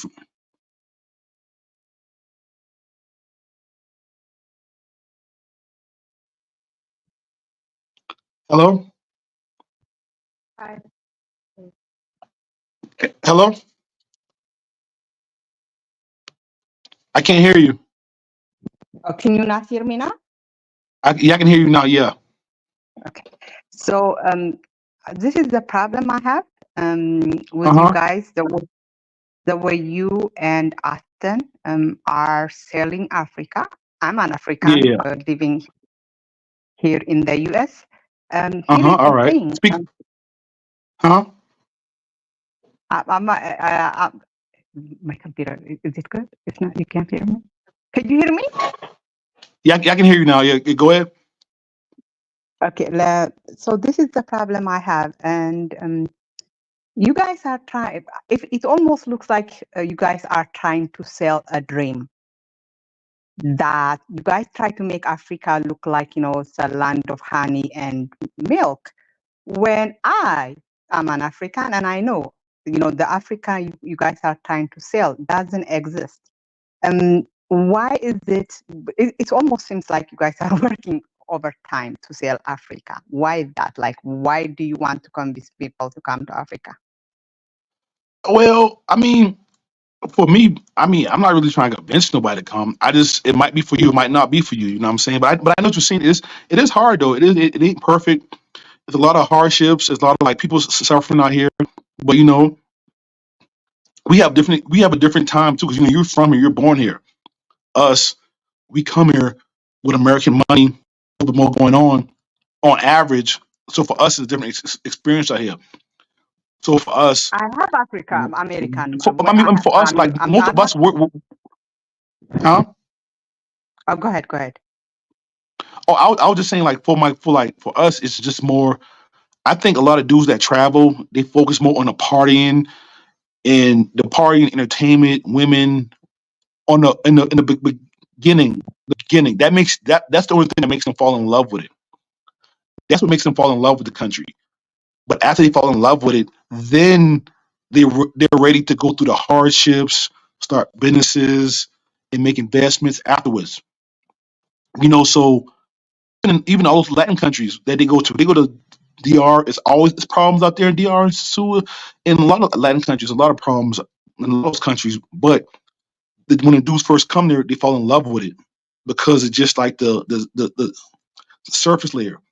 So you fall in love with the surface layer, and after you're in love with it, then you can invest, and then your opportunities and stuff and everything else. Then you have the heart and the will to push through all the BS of doing business.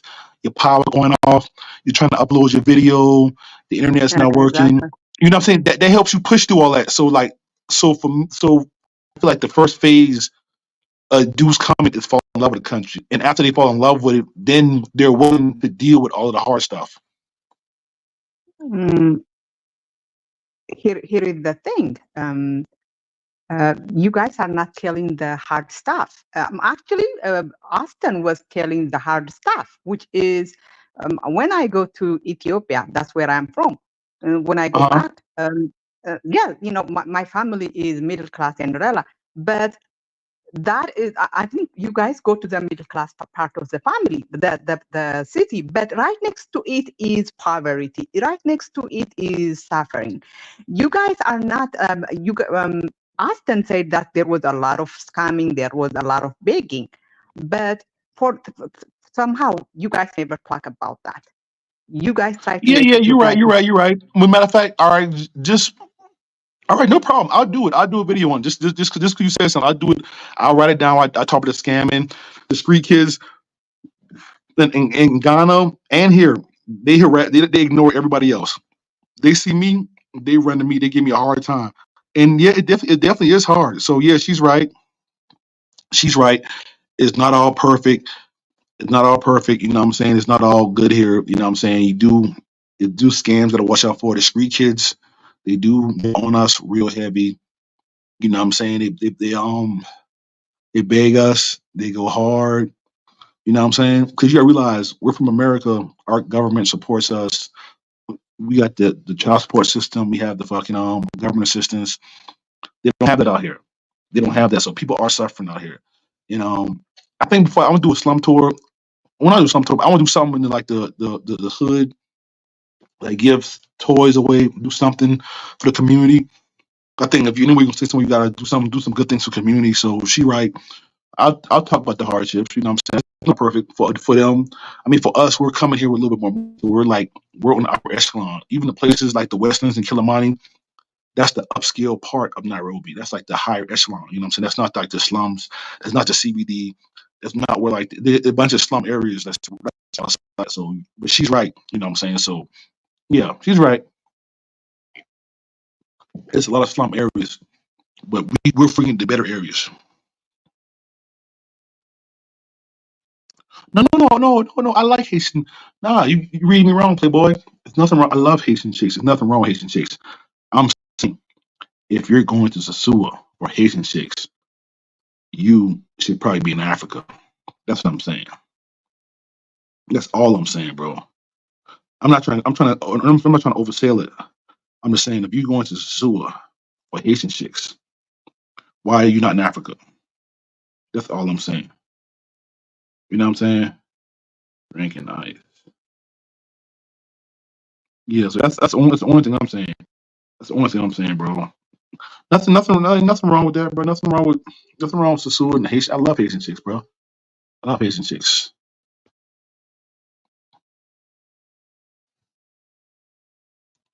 If you black and you got some money, Exactly, bro. You king in Africa, bro. You king, bro. You can build too. You can build, bro. You can build. You can build a family. You can build a community, bro. They gonna rock with you, bro. You take care. You take care of people. They gonna rock with you, bro. They rock with you different, bro. Them rock. I love Latin women too, bro. They don't really rock with us, bro. The country don't. The country doesn't rock with us. I'm glad you're on. I'm glad you came on live and live Ethiopia. And just because what you said, I'm gonna do a live about the hardships of Africa because just because of you. I appreciate you coming on live, Ethiopian. Ooh, oh man, salute. So, hey, tell us, bro, how you got your citizenship in Sierra Leone? Was it was it because of what percentage? What percentage you do you have to be? What percentage? That's what I want to know. So, like, you can be 1%, or do you have to be 2%, or or you gotta be 20 or 30%, like to get your citizenship? Like, let me know this. Hey, I think I got 1% in me, Playboy. I want a citizenship because that's gonna get the whole East Africa. You DNA check, yeah, yeah. But I did mine. But what's the percentage? What's the percentage of Sierra Leone? What's the percentage got to be? 'Cause I think I got 1% in me.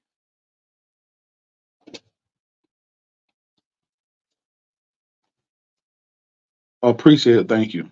Thank you. Thank you. Thank you. Anything you put the wrong one?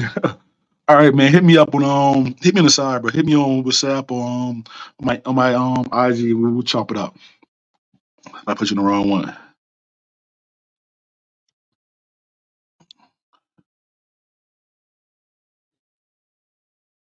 Oh, this might be that cute.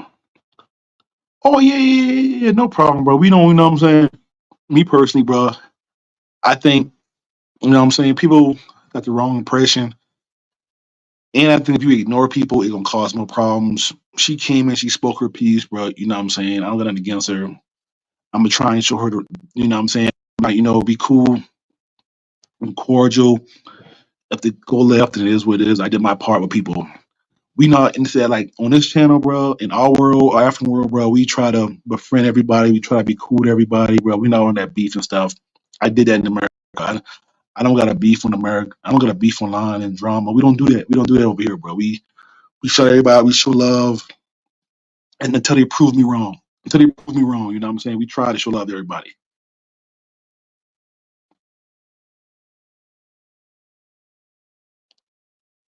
Thank you, man. Exactly. Yeah, hello. Yo, yo, yo, what's up, player? What's Hey, how's it going, bro? going on, man? Introduce yourself, man. Yeah, my name is you can call me Mr. X. I'm actually watching you right now from my bedroom in Melbourne, Australia. Australia. All Uh, right, that's cool. That's cool. All right, all right. yeah, yeah. So I'm just gonna push back on that lady that just came on Oh, yeah, all right. not too long ago, and she blabbing about all you and Austin, um, pushing a false narrative about Africa, yada yada yada. Like, it's your channel, and you can definitely, push whatever agenda you want, and telling your audience about, how it is in Africa, like the, positive parts of Africa and how you feel about the continent. It's not a like it's not a bad idea at all. Like, I've been to Ethiopia, right? Because I do Yeah. travel a lot. Like, in the last year, I've been to Ethiopia like twice. I've been to Kenya. I just came back from South Africa about 2 weeks ago. Oh, cool, Um, cool, cool. yeah, I've been to Nairobi. I've been to Mombasa. I've been to Uganda. I've been to Rwanda, and I do have a bit of experience. So I've been watching your channel for a while too, and I definitely do agree with a lot of things that you've said. Because I've been watching your stories about those countries, Rwanda and Kenya, because I've been there, so I know what the experience is like. So I feel like she's definitely got an agenda, and there's poor people everywhere. Like, even in South Africa, when I was there, I found that there was a lot of Um, there's a lot of poverty there as well. Yeah, And yeah, yeah. Yep. in South Africa was the first country that actually saw poor white people, like homeless white people. Really. Like, yeah, like I haven't seen that before. Not I've seen that obviously, in other parts of the world, like yeah, in Australia you see like homeless white people and whatnot. But like in Africa, when you see white people in Africa, you mostly see them with some sort of privilege. They always have like privilege, all around them. But South Africa is the only place that I have in Cape Town that I've actually seen poor whites. So it's poverty everywhere. Like I've been to Ethiopia and I know what it's like, right? And one thing I noticed is that I'm sure that lady perhaps lives in the diaspora. You see, some Ethiopians who live in the diaspora always have this negative thing about their country, which is fair, you know. Like if you're aware what's going on in Ethiopia, there's some sort of insurgency in the north, like in the what do you call it, in the Amara region. I've met All right, all Ethiopians. right. I met Ethiopians here who have told that I was going to Ethiopia, and they were like, "Huh? Why are you going? Like, it's this, it's that, it's that." So usually they always have like a negative thing to say about the country if they perhaps don't have, if they feel like they don't agree with the government or whatever. So I've experienced that, and that's why I really wanted to call in and just to share my view, like if you and Austin want to do whatever, if you want to talk about Africa or Kenya in any light shape or way you want to, like, it's like go for it. Don't let her put you down. Don't let her tell you that, oh, why are you saying this about Africa? Why are you painting a some sort of picture?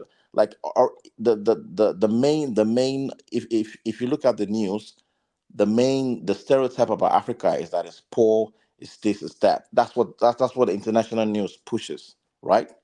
But if you Yeah. then come and you have a all totally different experience from what is out there, and you're saying that, look, like me personally, I'm planning on trying to move back to Africa in the next couple of years, and that's why I'm actually traveling around just to see where's the best place that I could actually invest in and that I can live. You understand? I'm from Nigeria originally, All right, but it cool. doesn't That's what's necessarily up. mean Yeah. that, yeah, but it doesn't necessarily mean that I have to live in Nigeria. I could decide that because I've been to Kenya and I like Kenya. The weather's great. The people are a bit more chilled. I've been to Ethiopia. I like Ethiopia too. I've been to Rwanda. Rwanda, I love Rwanda too. So there's a piece of, all these countries that I like. You get what I'm trying to say. So I Oh yeah, I really know. I didn't know like, exactly what you mean. I know exactly what you mean. Yeah. yeah, so I really didn't like that. Oh, how she was coming out for you or nothing, saying things. Oh, why you pushing this stuff about Africa? Why you like, nah, man? Like you can push whatever agenda you want. Like, Yeah, because you for me, know, I'm gonna tell you for me personally though, because I'm gonna tell you about me. Like I started traveling. I traveled for like a long time, like almost 8 years before I even knew other Black Americans that even traveled. right, So and then when I started traveling, I started going everywhere. And then but I realized when they started traveling, they were just going to a few places. And then I realized people when I talk about Africa, they just be like, huh? What? They still had the negative like the negative, like whatever. So I felt my goal was in the travel community. I wasn't focused on like the world. Because I was always big in the travel community. And I feel like they didn't really understand Africa. Even though I used to go to Colombia and DR with them too, but I always loved Africa too. So my goal was to let them know like Africa is fly. That was my whole goal. I tried to convince Czech to come to Africa. I tried to convince Austin to come before he came. I tried to convince all. My goal was to convince my community, like, bro, Africa is lit. That's all I want to do. And I feel like now tides are changing right now. You know what I'm saying? So yeah, it's all good. But like people like her, I just let them talk their piece, get off their chest. You know what I'm saying? Because I don't want to. I know a lot of channels are like negative and go back and forth. I don't do all that. So I try to even like the people like her. I try to like just befriend them. I try to. I try to befriend them. Let's stay with this go left, but you know what I'm saying. But I just try to show people the positive and unite everybody as much as I can. You can't help everybody. You can't be friends with everybody. But I just try to like just try to make it cordial in this space. You know what I'm saying? Because it's kind of new. It's still growing in this space. And right now, the people who not the internet people, but the people who actually are in here, the travel groups and travel community. We all friends. We all get along. It's all cool, and I'm trying to keep it that way. So that's my, So I let people get off their chest. No big deal. Yeah, and I get exactly what you're saying, on GMT, and that's exactly what I'm saying, right? Like, what has she done for Africa? She says she's Ethiopian. What has she done for our own people? Like, I've been to Ethiopia, man, and I know how to think, right? Some of them don't even think they're Africans. You see, Huh? I said I've been to Ethiopia, and I know how to think. I know how their psyche works. Some of them don't even think they're Africans. You see, All right. All right. some of them even look down on other Africans because I've been there. Really, Like, Ethiopia. yep, bro. Like, you go on, like they see maybe an African from, like, maybe West Africa or whatever, and they point to them and they call them Africans. I'm like, what about you? What are you? All right, that's what's up. Hey, I'm gonna let y'all talk it out because she wants to come back on right now. All right. Yeah, let her come back on. That's I, fine. I don't I don't I don't I don't want to blindside you. You know what I'm saying? I like to. You know what I'm saying? Yeah, let her come back on. Yeah, All right. I'm gonna say my piece. Yeah. Yeah. What's Yeah. going on? How you doing? Uh, my All only right. So problem is, could you hear me? yeah, we can hear you. Yeah.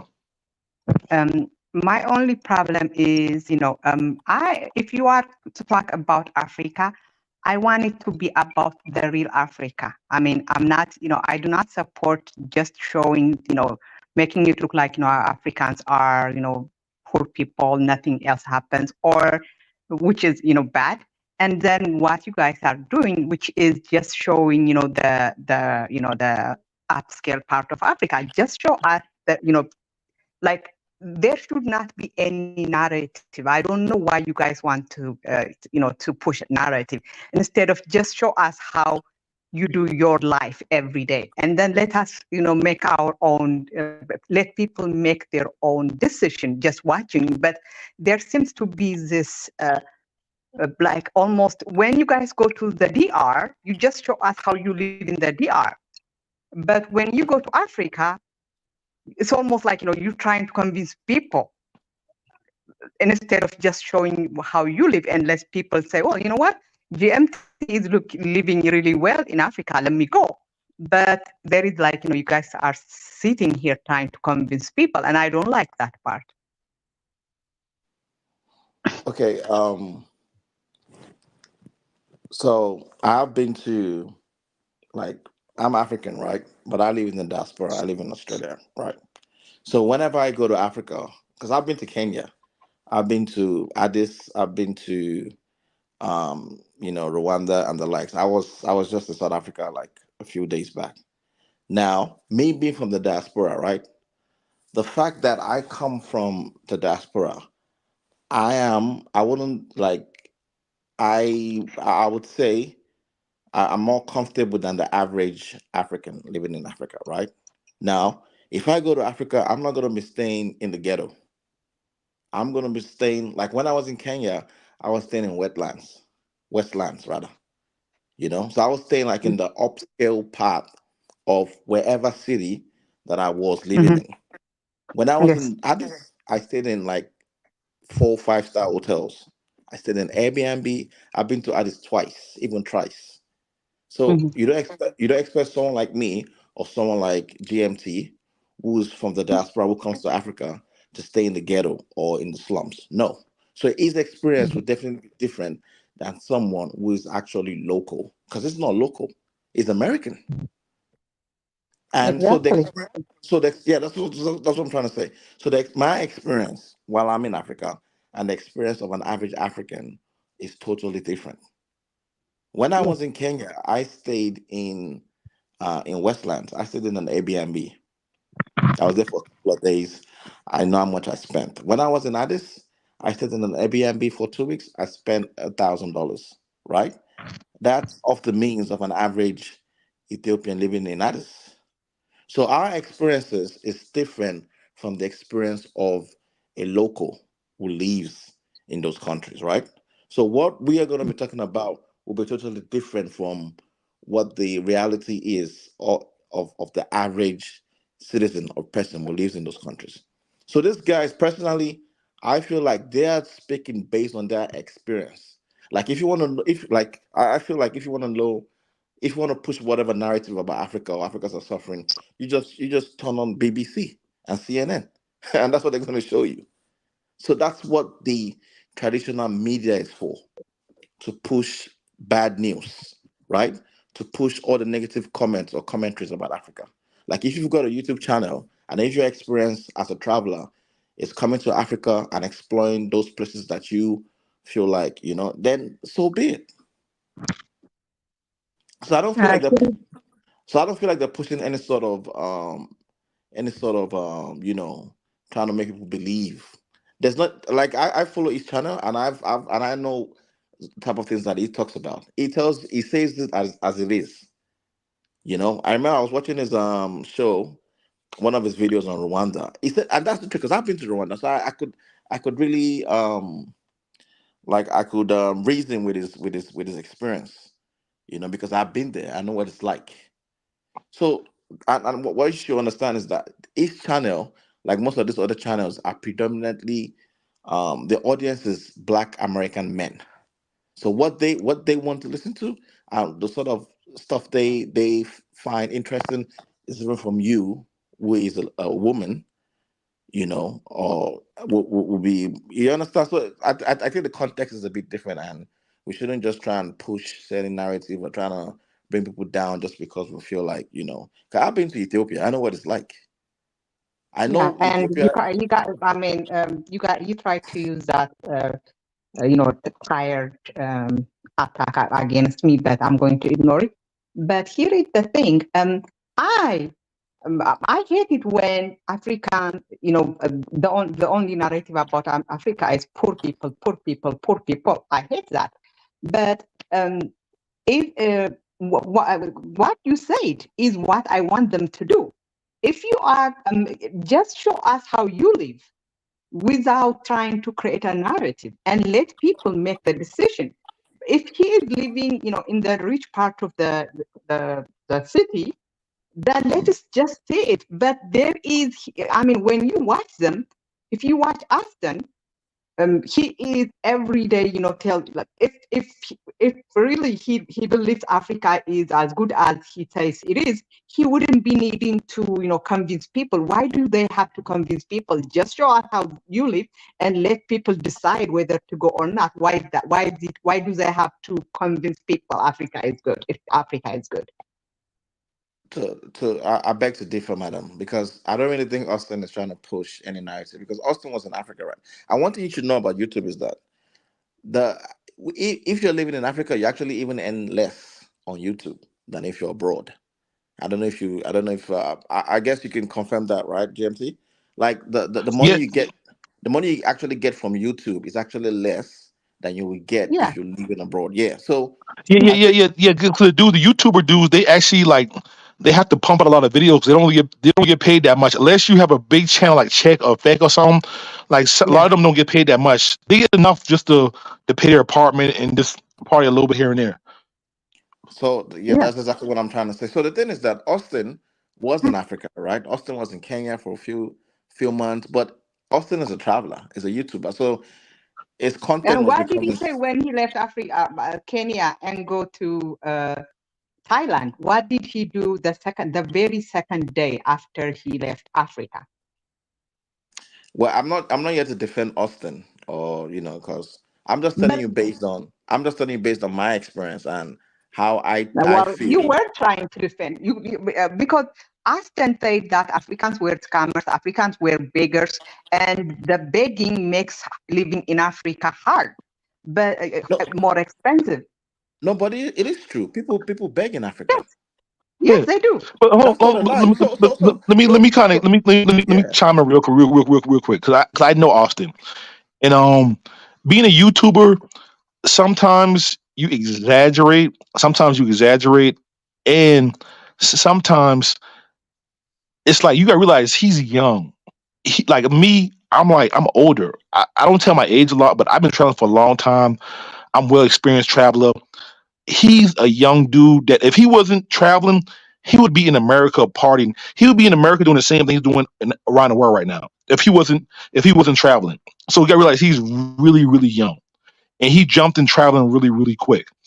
So for him, it's like a totally different experience. He just like for me, even if I have like if people beg me or something, I'm not gonna go online and be like Kenya's beg. I love Kenya, and people beg me too, but I wouldn't go online and say that because I love Kenya.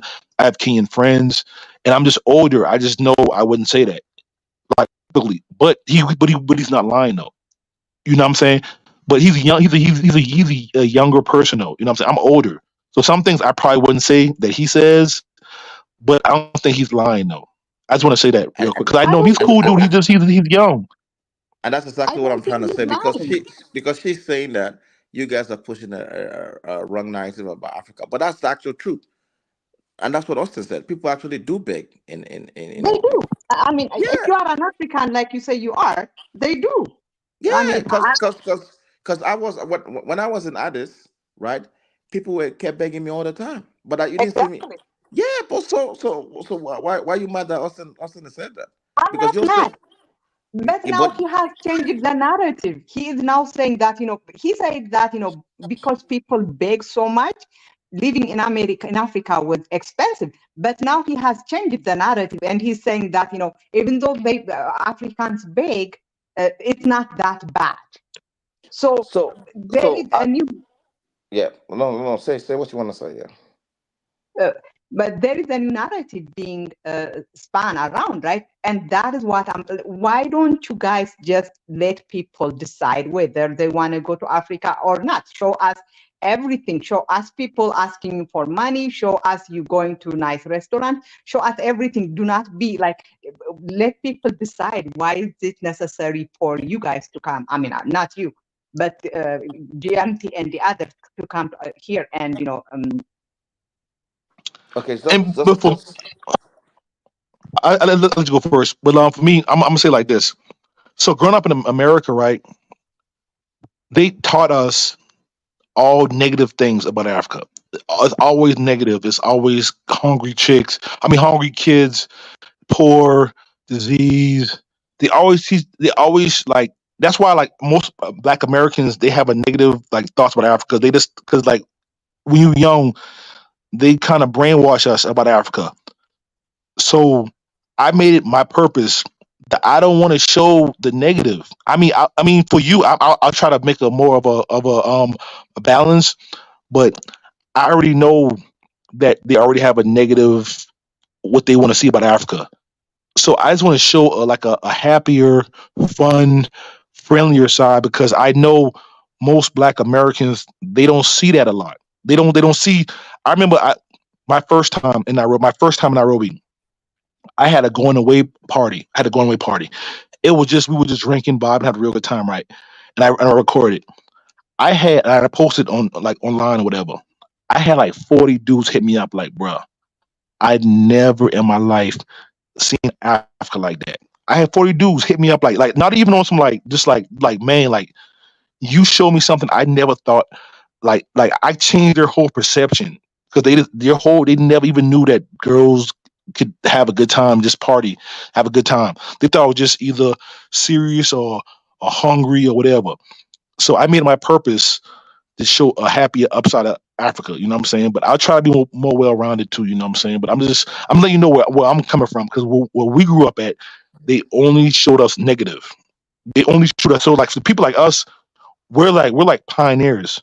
We like kind of away from that, and then we're trying to like change the mindsets of people in the U.S. other Black Americans, and it's slowly changing because they grew up the same way too.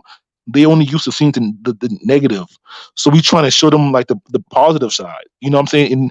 And sometimes in Africa too, the positive side it be too super positive. It's like motherland. You know what I'm saying? They don't show like like they can have fun too. They can drink too. They can have a good time too. Like they not used to seeing that. That's new to them. Really in Africa, they drinking, they having fun, they partying. You know what I'm saying? So that's new to them. You know what I'm saying? So that's what I was trying to do. You know what I'm saying? Just to help you understand me. do you want Black American men to go to Africa?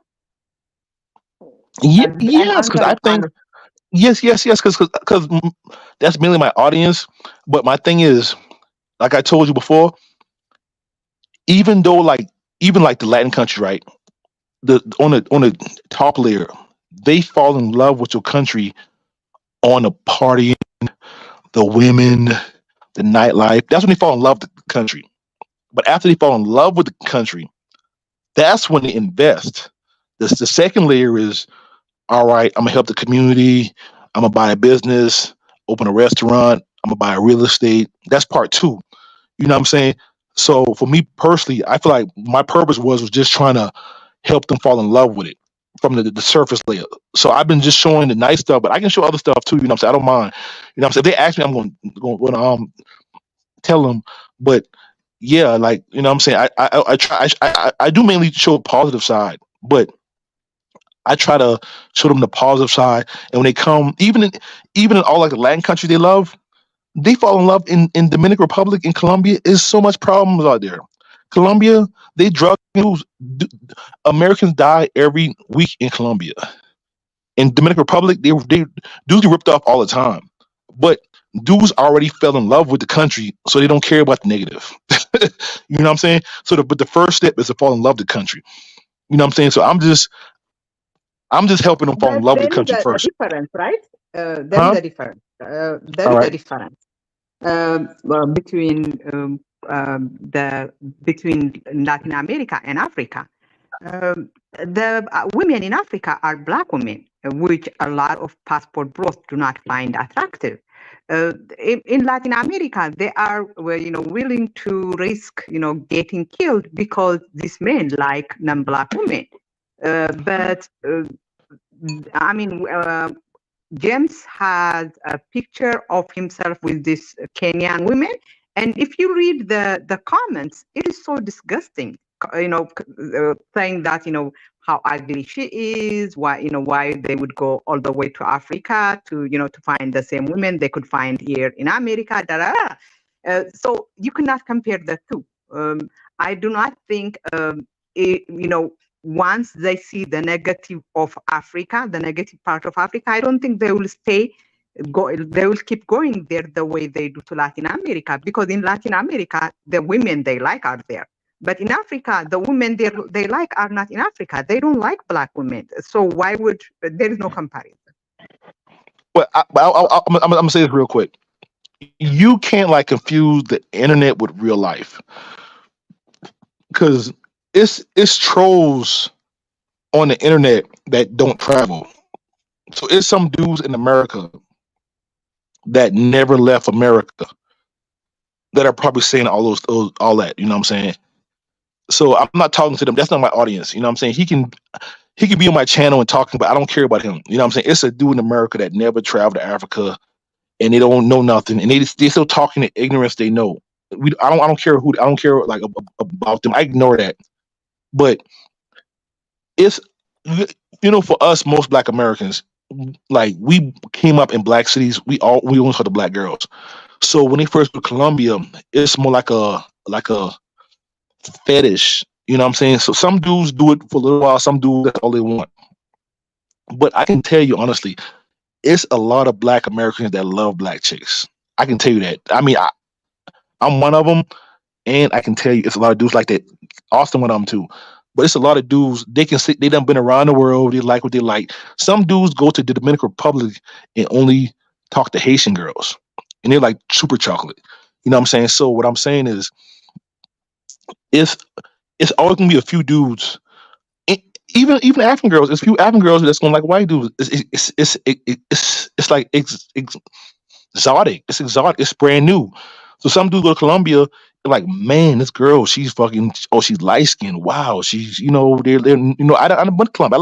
I like Colombia too, but I prefer chocolate. You know what I'm saying? So it's always gonna be a group that's gonna fall in love with the fetish, something exotic. But a lot of dudes, they do love black women, but you can't go off the internet and internet trolls because a lot of those people are people who just go to Colombia or the people who don't leave America. You know what I'm saying? So you can't judge that off that's not really, that's the internet. You know what I'm saying? Some things are like real, some things aren't real. But they are real because I know I have a Kenyan girlfriend and she tells me the same thing. She's like, wow, well, they sort of fucking comments. They're like they talk crazy. So I hear the same thing too from my friends in Kenya. So I know what you're saying. Do you know I know exactly what you're saying. how But it's for not me, everybody though. I just want you to know it's not everybody. And that's just the internet.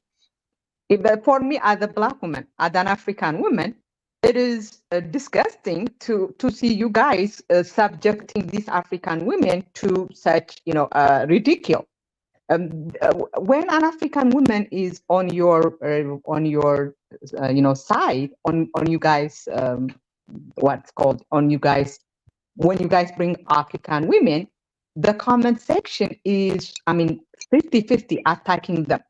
But when you guys bring white, non-Black women, it is almost like, everyone worships them.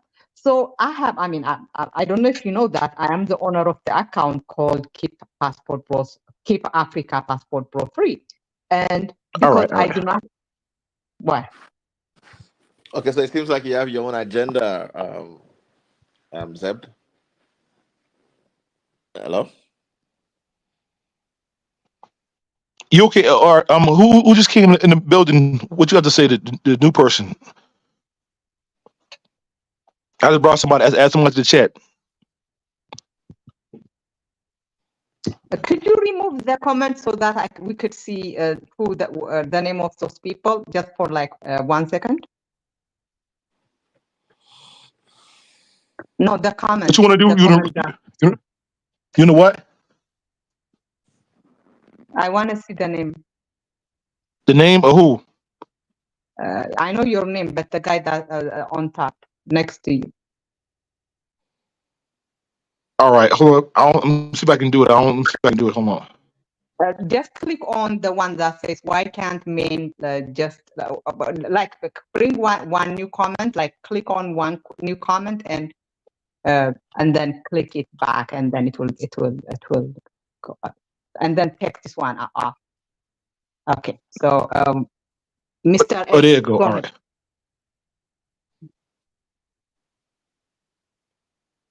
Mr. X, Yep. what were you saying? I have an Oh, agenda. okay. So it seems like because you said you had a channel that says keep passport bros away from Africa. So one thing that I do know is that there are actually more passport Joes in Africa than passport bros. So what's a Oh, passport Joe? speak on it. Speak on it. Nah, for real. Speak on it. Now, what is a passport Joe? A passport Joe is a white man that comes to Africa to find women. I can tell you for a fact that there are more passport Joes in Africa than there are passport bros. So why you focus more on passport bros than passport Joes? When I was in Kenya, right? When I was in Mombasa, there was I can't remember the name of the hotel now. I saw an old. I probably wouldn't say old. I'll say middle age. Perhaps I think it was probably like in his 50s or so, with a young Kenyan woman, right, in the pool together, making out. You see, there's a lot of that in Kenya. Like I don't know what it is, but Kenyan women have a thing for white European men. If you go to Kenya, you'll find a lot of that going on in Kenya. And not just in Kenya. It's the same in Tanzania. It's the same in Ethiopia. I was in Ethiopia. I saw the same thing there. It's the same in Ethiopia and all around Africa. So you see this white men and even white women too. I live in Australia. I've had friends who were brought to Australia by white women and vice versa, vice versa. So why the energy on Passport Bro and not Passport Joe? Because I don't know, black people always have this sort of self-hate. So you're hating on a few Passport Bros, right? That come to Africa to find love or just, for entertainment or whatever. So why keep Passport Bros out of Africa and not Passport Joe? Because I can tell you for a fact that there are more Passport Joes in Africa than Passport Bro. And this has been going on a long time. Not today, it didn't start today. It's been going on for a very long time. So I feel like there might be some sort of, misplaced priority. Like, I don't advocate for anyone, but my take is that the continent of Africa, for me, I feel like it's a new experience for most Black Americans. Okay. And you can and you can even see that from what you were saying. Because I read some of those comments too. And I know that they're talking from a place of ignorance. You see, you should understand that we live in a country where, or in a world where white is seen, as perfect. And that's just what it is. Just a few weeks ago, right? There was a girl who was contesting for Miss World, South Africa, right? Who was Yeah. of Nigerian descent, right? Yeah. Now, Yeah. I have there- actually written about it. yeah. So there was Mm. there was a lot of uprising in South Africa. Why? Yeah. Because she was Nigerian, Yeah. right? They were like, And oh, then she's not, they crowned a white woman. and they crowned a white woman Yeah, who exactly. was equally not even South African, who was French but born in South Africa. So, and when that Yeah. happened, there wasn't any, there wasn't any They whatever. actually cheered. They actually celebrated her. That's what I'm saying. So, Yeah. So I don't know. So there always seems to But be like it's okay. Like white people can literally get away with anything in Africa. When I was in Kenya, there's an experience that I saw when I was in Kenya. So when I was in Kenya, right, I came to Ethiopia with from Ethiopia I came to Kenya on because I was in East Africa last year, so I did a tour of East Africa. So I came with a friend from Ethiopia, right? And when I was in Kenya, there was this white South African guy who was completely drunk at the airport. He was drunk. And you can even see that the way the staff at the airport attended to him, even despite the fact that he was absolutely drunk, you could see that they were still very nice to him. Because why? I Because his know. skin is white. So so Yeah. so I so mean, my take is that look, you can like the your reason I'm interrupting you is that I am against colonized minds.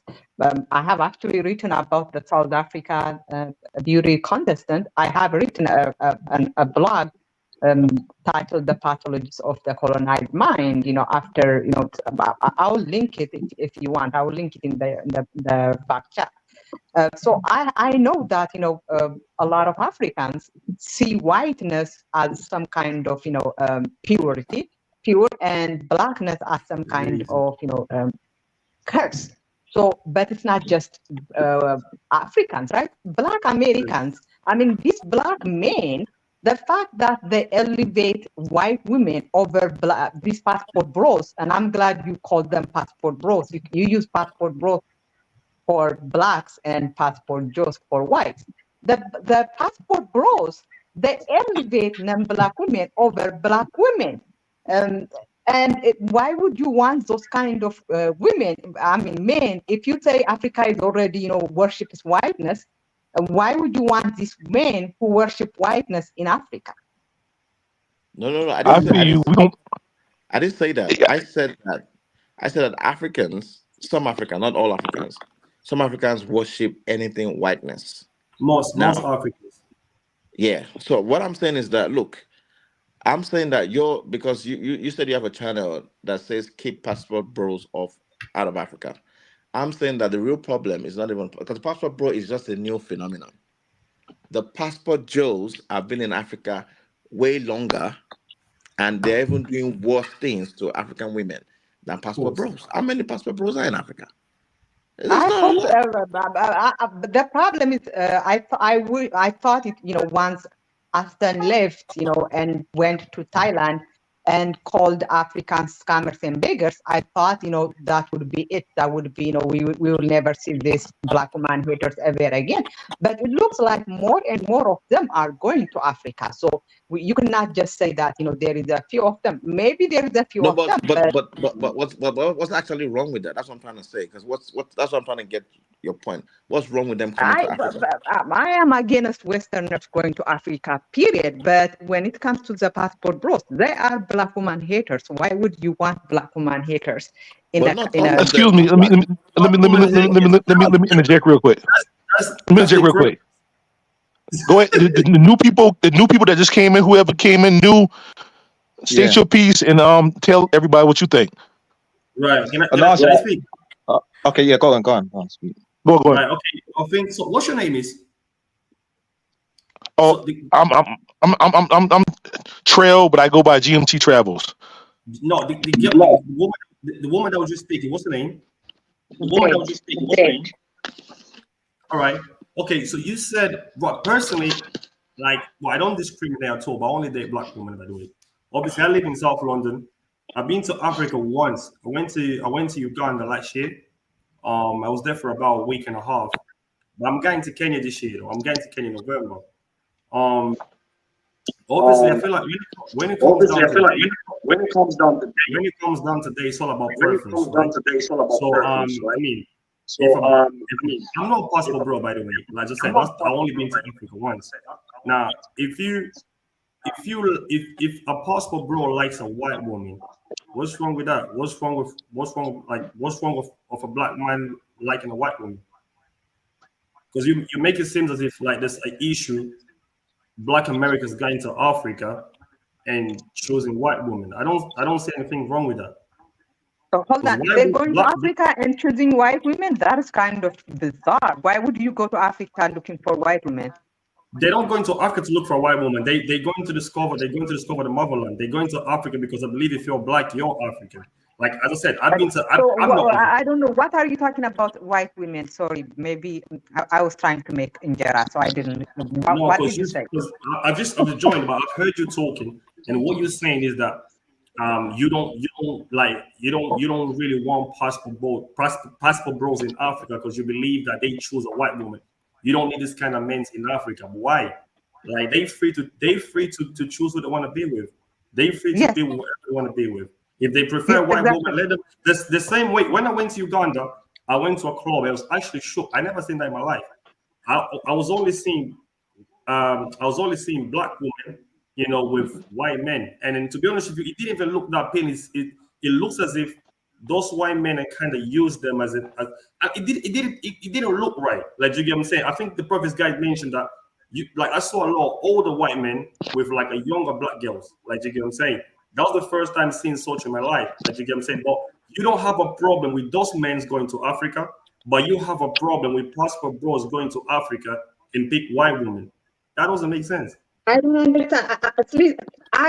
Hold on. Oh, okay. I think what you are saying is that I have problem with black men who date white women going to Africa to be with black women. That's what you think my problem is? Correct, unless I'm wrong. You're wrong. Because I actually encourage black men to just only date non-black women, because especially the passport bros.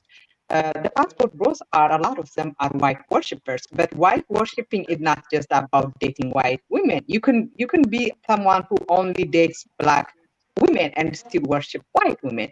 In fact, a lot of them are like that. A lot of the passport bros. You say they worship white women. What makes you think that they worship white women? The way they associate white women with purity, with femininity. The same way. I was watching a Kenya, because I'm going to Kenya in November. I've been watching quite a few videos about Kenya, and just like I think I see quite a few Black Americans interviewing Kenyan women, and those women were actually worship white men. Do you get what I'm saying? And you go bear in mind, personally, I live in South London. That is not. I don't even understand why you guys keep on saying I do not worship white men. I actually, I do not worship white men. You understood wrong. I'm not saying you in specific. We're talking about in general, right? We speak in general. I don't know you, so I can't say that you like white men. I'm talking in general, like, you get what I'm saying. So I'm just trying to answer your question. So you're saying a lot of passport bros worship white women. So what I'm saying to you, a lot of black women, African black women specifically, they worship white men, like literally. Like they would take anything from a white man. Like, you get what I'm saying? Like, so that's actually worshiping. I don't believe these passport bros are actually worship white men. And as I said, bear in mind, I've got my woman's from Jamaica, by the way. Like, I never dated a white woman in my life, so I'm not trying to be here and defend the passport bros or whatever. Hold on, you don't date white women. I never dated a white woman in my life, and are you dating Latina women? Like, look, right. My dad is from Cape Verde, right? My dad is from Cape Verde. right? My mother she's from a place called Angola in Africa, but I was born in Portugal and I moved to the UK when I was 11, right? So all my life I've been in Europe. Like I went to Africa once and I didn't go to my mother's country. I went to Uganda. I went there for a photo shoot. I do a bit of modeling. So when I actually go there, I was a bit shocked, like you get what I'm saying, because to see how a white man or white people get treated in Africa. I don't date, just to answer your question, don't date white woman because it's my preference. I've always I like my black queens. Like you get what I'm saying. That but this is me. Like and obviously where I live in South London is full of blacks, basically. Like you know what I'm saying. So I went to a black school, like all my friends are black. This is what I've been around. But I've got two brothers, both of them are married to white women, but that's their preference. Do you know what I mean? So I just feel like it all depends. It all comes down to preference. A lot of guys go to Africa. They like they like white women. That's their preference. A lot of black African women love white men. That's their preference. Like you get what I'm saying. But to be honest with you, a lot of white men actually go to Africa to exploit these black women. They don't go there. They don't really go there for love, though. Like to what I see, anyways. In when I went to Uganda, because I saw like a white man with 2, 3 black women in a club. That didn't look like it wasn't something nice to see though. Okay. I don't even understand what you're talking about because for me, you could your brother could be pro-black. I mean, you could still date and marry white people. You don't think your brother is pro-black? You think your No, it's brother? not. No. My brothers, my people, they don't date black girls. None of them. They don't like black. I won't say they don't like. They don't really. They never since young. They never been that here. They never date black girls. So do you think they hate black people? They worship whiteness? They don't worship whites. I don't think they worship. But that's just the Exactly. preference. So I don't know That's the why you're preference. talking about black. I mean, if African women could still date white and still not, worship white women, Yeah, but white men. that's what you said about the passport bros, though. No, it's not about their dating. I never said it's not about their dating. It's about the way they talk about black women. You could, I mean, What do you say about black women?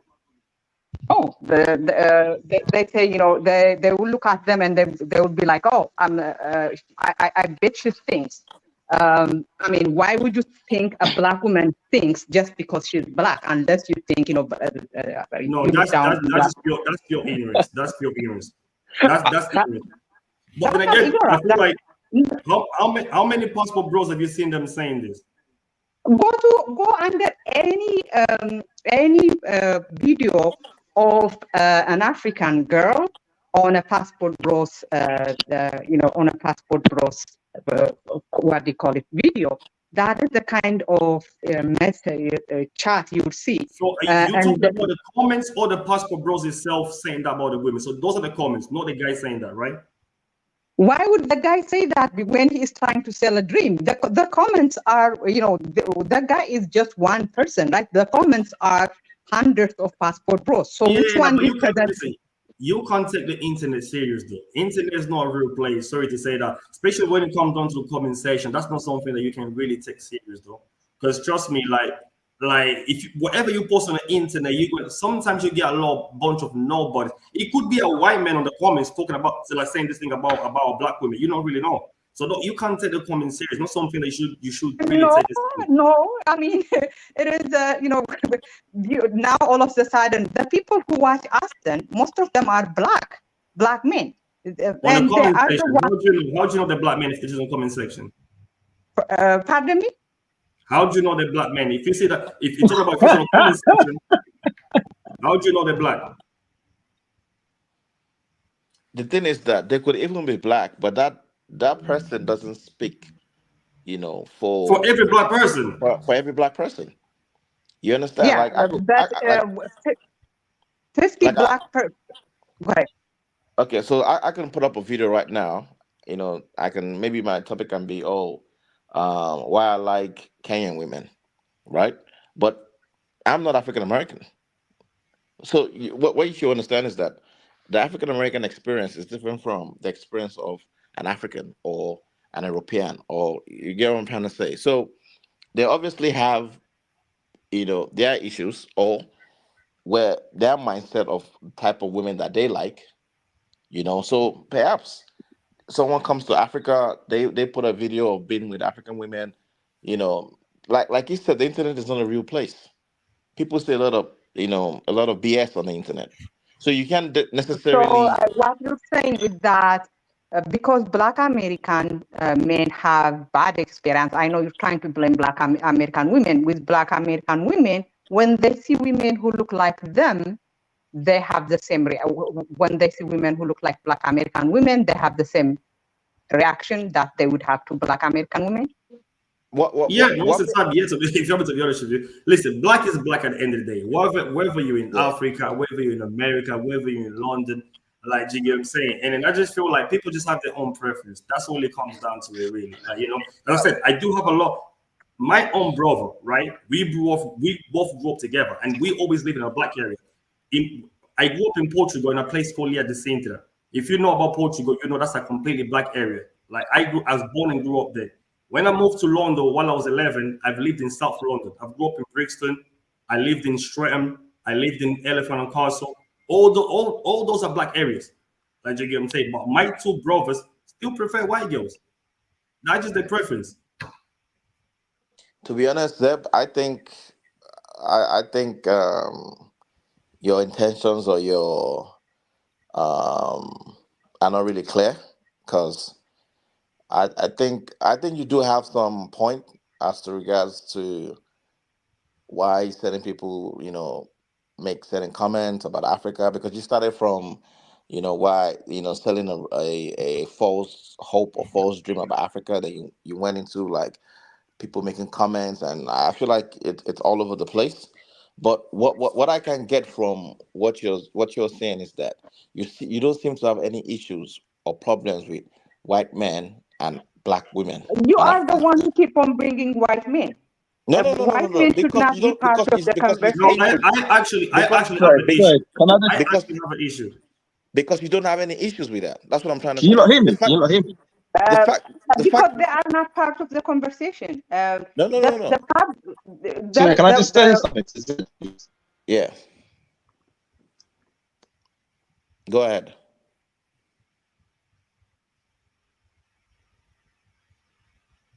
Hello.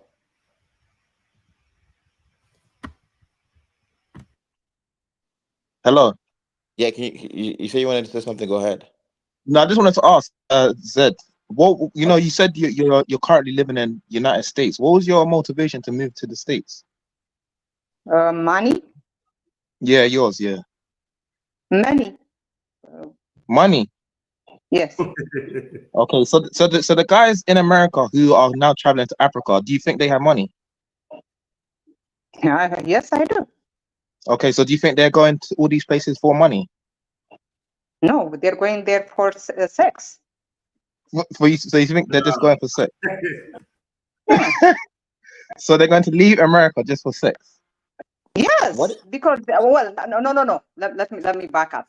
They want non-black women. They love non-black women, but the non-black women here will not date them because a lot of them are broke. So they go to Latin America, where their men with their money would give them access to the Latina women that they love.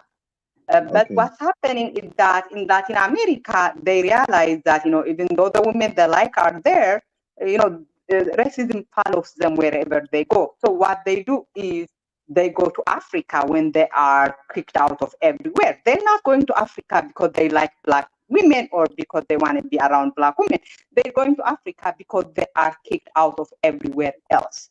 So I have a problem Yeah, with but them when, going when to you say Africa. when you say hold on, sorry, when you say they're kicked out everywhere else, are you talking specifically about one individual, or are you talking about all the people that travel to Africa? Because you can't make that I have assumption that. not met one single passport bro who started from Africa.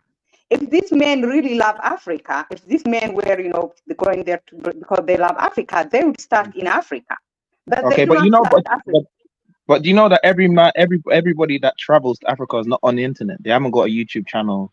These guys are just a small section of some of the people in the world. They just have the courage to put themselves out there. But I know a lot of people that are traveling to Africa, and we will rather go to Africa as opposed to South America or elsewhere. So you can't make You can't say because you can't put too much stock into YouTube and the internet. It's not real life. That's what a lot of people are trying to tell you.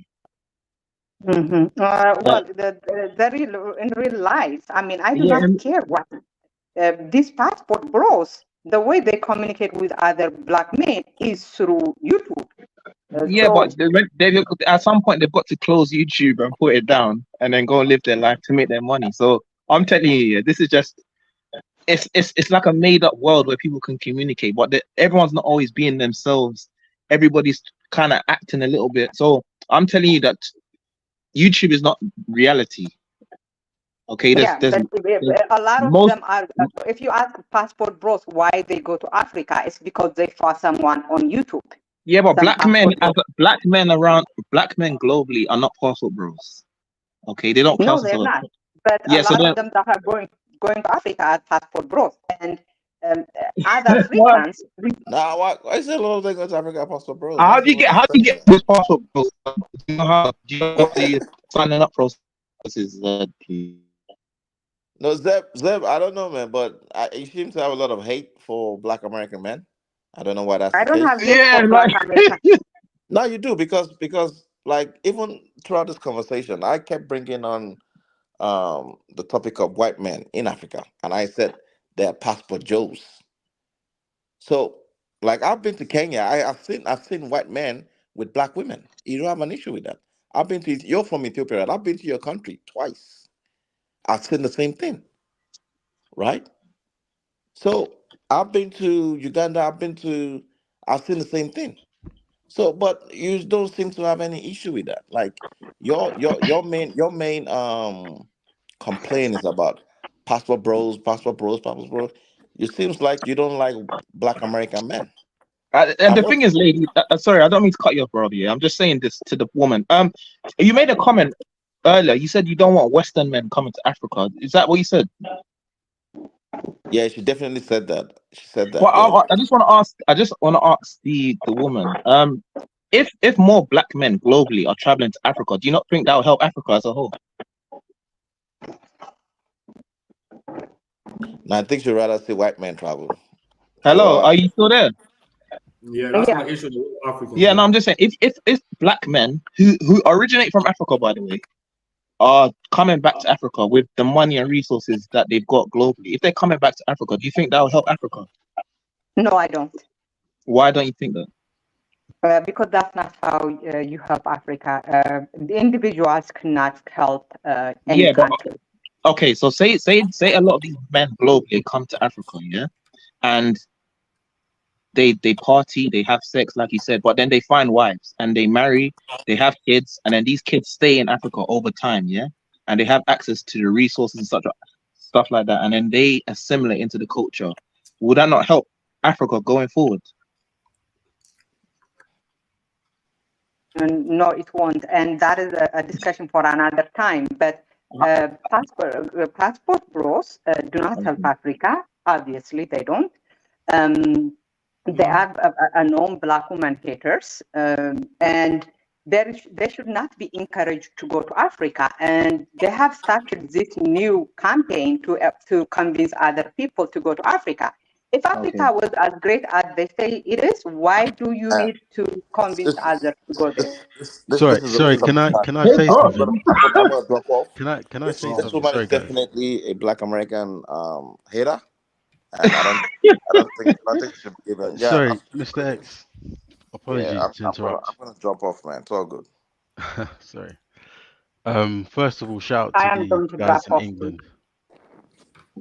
Right. Okay. I don't even know why we are entertaining. Couldn't even handle the heat, man. She's. I can't believe that someone will gatekeep the development of Africa. I mean, it's sorry. Go on, continue. Go on. No, you go. No, I was just gonna say, like, it's a very, very anybody that's got wealth and resources that migrates to a certain location. You can't tell me that long term it's not going to benefit the space. You know, end of the day, these black men globally, yeah, especially in America, South America, your heritage is in Africa. So if a lot of brothers are going back to Africa, stuff like that, yeah, they're reconnecting with their roots. And how can that be negative? Listen, Exactly. everyone traveling to Africa benefits Africa. Like Exactly. tourism. Like, you know what I mean? Exactly. Tourism. But you know what? Tourism. The main point what Mr. X said, she couldn't reply to that because if you guys have actually been to Africa, you know that there are so many white guys that are just Look, tearing I it up, was shocked. I went there for the first tearing time. it I up. was actually shocked. The white guys in Africa are doing damage, and for what she hates black men traveling for, the white men are doing 10 times worse. So Yeah, she right. makes a channel about black guys traveling to Africa, but she won't make a channel about white guys traveling to Africa. So Exactly. it doesn't even make sense. It's So divide and conquer, man. It's like it will be exactly. your own people, you know. Bro, But what I just wanted to say, one quick point is, if you are a black man and you want to travel, Africa would be the best place for you because the Exactly. amount of love that you'll get. Like if you go to Asia, if you go to Latin America, they really want your money. That's it. But if you go to Africa, yes, they want your money, but they still fuck with you. So bro, you feel home. You exactly, feel at home. exactly, And to prove that, when you go, it'll be very hard for you to not come across somebody who will ask you where you from. That means there's like an internal connection there. So like these other countries that people go into, like South America, I mean, let's be real. People just want an easy layup, man. Like Africa, that's where it is, man. And it's slowly exactly. but surely people are waking up. I was in 100%. Africa and I was just walking amongst the people, and like I couldn't believe it because here in England there's so many white people, like you kind of feel out of place growing up here. But when you're Mm. around a bunch of black people who don't want trouble and they're just, living their lives peacefully, it's just a totally different experience. So for me, when someone's trying to gatekeep and tell black people not to go back to Africa, I just think there's something really wrong there. So The I same place agree. she's running from as well, you know. That's what I'm trying to exactly, say. Like, this is what I'm saying. So so GMT been quiet, man. I've been chilling, man. I'm listening to y'all. I'm enjoying y'all, man. But y'all right, bro. I'm just enjoying y'all, man. It's just, yeah, I don't have to defend myself, bro. Y'all defend everything for me, bro. It's all good, bro. He's been to Kenya. He's been to Kenya before.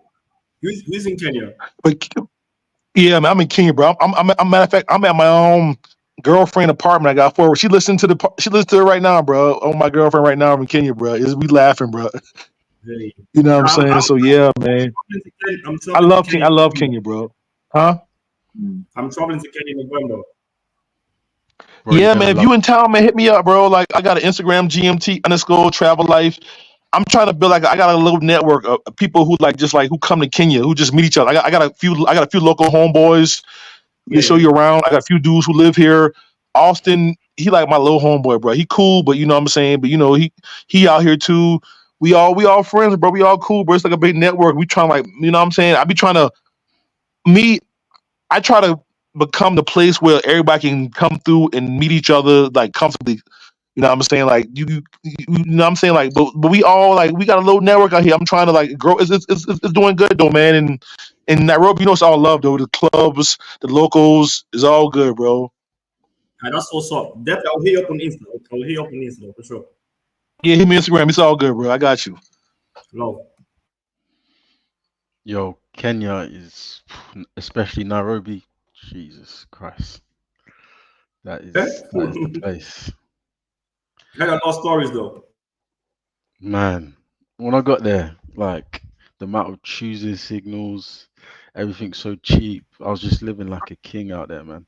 Wow. Sorry, GMT, you've been to Durban, right? I've been in Ghana. Yeah, I've been in Ghana once. I went there probably No, like no, two no. years ago. I went for 1 month. Huh? I said Durban in South Africa, right?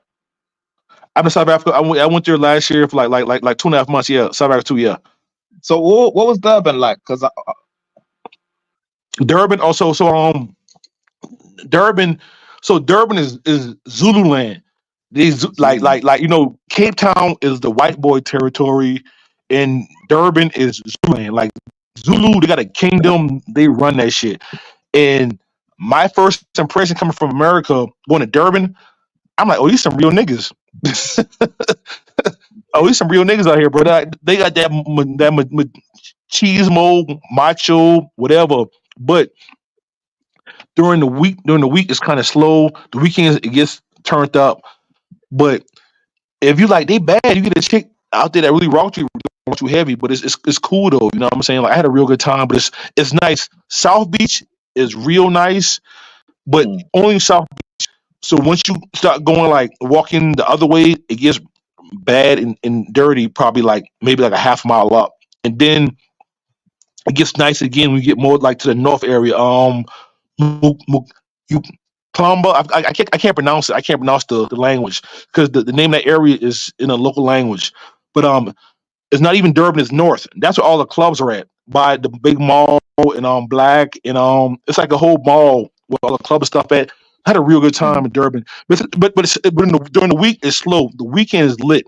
You just gotta, and Okay. people don't really party in Durban. People don't party on First Street no more after that rapper or whatever got killed over there. Okay. Everybody Right. parties Okay. up north and it starts with a U. I can't pronounce it. You know, I'm from America. I can't pronounce the word, but it's like Durban is really people don't really party in Durban. They party up north. It starts with a U. That area on the weekend. That's all the clubs are at and stuff. But it's cool. I had a good time though. It's a vibe. And it looks like Miami and South Beach, bro. It's a vibe, bro. You know what I'm saying? But the only nice side is that north area in South Beach. The in between area look rough. Would you say it's better than Cape Town, Durban? And I never been to Cape Town before. You know what I'm saying? So, because me personally, I didn't want to go to Okay. Cape Town because I knew I was white. I knew a lot of white people was out there and stuff. But but But my homeboys went out there and they were like, bro, it's the shit. So they keep telling me like, bro, I love it, bro. So my homeboys, they keep selling it to me. So I'm gonna go eventually, but I intentionally didn't go to Cape Town because I knew a lot of white people out there. I only went to Johannesburg and Durban. I want to be around us, you know what I'm saying? So Yeah, I hear and that. and I had a good time in Joburg and Durban, and I was shocked because when I was in so when I heard to South Africa, before I went there, I heard about the xenophobic shit or whatever. So Yeah. I was kind of nervous, like, oh, they don't like black people, or whatever. I went Mm. down there, bro. They was showing me so much love, bro. It was weird. I was kind of nervous. I'm like, damn. And then I felt kind of guilty. I'm like, damn, they showing me so much love, bro. And I thought they weren't gonna fuck with me. So I made a Mm. bunch of really close friends in South Africa. Mm. So I would ask them like, what's up with that xenophobic shit, man? I heard y'all don't like black people. What's up with that? You know, we cool. We cool. I ask you shit like, what's up? Like, what's up? So they were like, oh, no, you cool. We like you. We just don't like Nigerians. Mm. So that's how it is. That's out there in South Africa, bro. They like, you know what I'm saying? So, but yeah, I didn't have no problem. But like, yeah, but that South Africa Nigerian like kind of tension is kind of real though. You know what I'm saying? So yeah, I kind of try to Yeah. avoid it, but that is a real thing out there. You know what I'm saying? But from my experience, it's not all Africans. My experience is just they got an internal beef. I don't know. I can't really pinpoint it exactly, but they got like a little internal shit. You know what I'm saying? Mm. Mm. Yeah, no, the Nigerians, man, they be running the clubs out there, man. I see like when you go to the Yeah, clubs out there, the Nigerian dudes, they be boy. fucking. They be throwing that money fucking bras, bro. Just like Yeah. I'm be with you, but I'm be with you, bro. South Africa kind of remind me of American niggas, bro. If you come to America, Yeah. bro, by yourself, doing your thing under the radar, ain't nobody bothering you. You cool. But if you running through all the bras, bro, you spending money, you out flexing niggas, bro. In the club, you gonna have problems, bro. It's even me. But I feel like I come from such a dangerous part of America. I kind of know that. So I wouldn't if I'm in England, if I'm in Kenya, if I'm in South Africa, I'm always like local niggas. I can't even if I got more money, I'm not gonna outdo them. I'm more chill. I'm cool. You know what I'm saying? I kind of see that. Mm. But I think in South Africa, I think Nigerians be going so hard. For me personally, I don't know, but I think it's about women. I think they be going so hard flexing and outdoing the local dudes and smashing their broads. They get a lot of fucking heat from the real niggas. You know what I'm saying? So they got a lot of tension. You know what I'm Mm. saying? From the who's who, like the streets. You know what I'm saying? So yeah, man. But it's all good though. I had a blast on it. I had a blast though. But that's the thing with South Mm. Africa. It's a that danger element is like way more than Kenya. But the girls Mm. are Mm. super bad. So that's Mm. that's like the kind of what But I'm is that saying. That's why I only prefer Kenya. Johannesburg? Huh? Is that only You go ahead. Johannesburg? Yeah, huh? Is the danger only in Johannesburg? Nah, it's everywhere. It's like even like in Johannesburg. I feel like the danger was just more in one. Like I- for me personally, I feel it was more like It's like American cities more segregated, just like it was in the CBD area, and in the Rosebank and Santon was cool, but in Durban, I think it was more everywhere. It was like it's not really like centrally located. It was cool, but I can feel it can go left real quick. And they like it's more everywhere. You know what I'm saying? I feel like in Johannesburg, I feel like it's more controlled. It's like American city. It's like if you're on this side of town, you might have problems.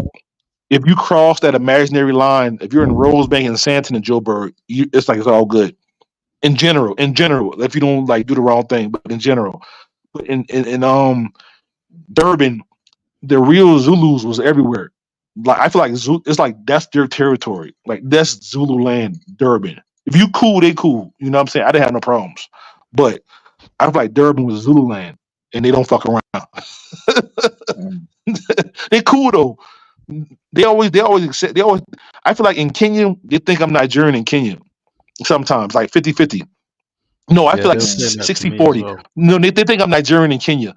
I got a little Nigerian blood in me, but in Kenya they think I'm Nigerian. In South Africa, they know I'm American. They can like they know I'm not Nigerian in South Africa because I feel like they their shit is way deeper, bro. They like I don't know if there's rivals, bro. I don't say this is hate or anything else. I think they just rivals. You know what I'm saying? Mm. But I love it though. Go to South Africa, bro. Go to South Africa. I love that's No, my no, no. second. But after I've Kenya, been before. I've been before, so I'm actually going again soon. So, but I see, haven't been I'm probably to. going. Where you been? No, I went to Santon last time I went. I was there predominantly. Then we went to Pretoria as well, but that's where obviously there's a lot of white people there. But Yeah, yeah, I'm going again. So that's what I was asking about Durban because we're planning to go. So I yeah. just wanted. Durban. I would say Durban. Stay in um. I can't pronounce the name. Hit me on my Instagram, GMT_travel life, and I'll tell you the name. I can't pronounce it because like Lamlanga. it's in the local language. But South Beach is the prettiest part of the beach, but the Mm, north part is like where all the clubs are. And that in Durban, you right, want to stay in that side. You don't want to stay in Durban. Like Durban is not really want to stay at. It's like I know you right. go into Durban, but it's the north area that's not really Durban, and that's where all the nice clubs and upscale things are. That's where you want to be at. And then we go to Johannesburg.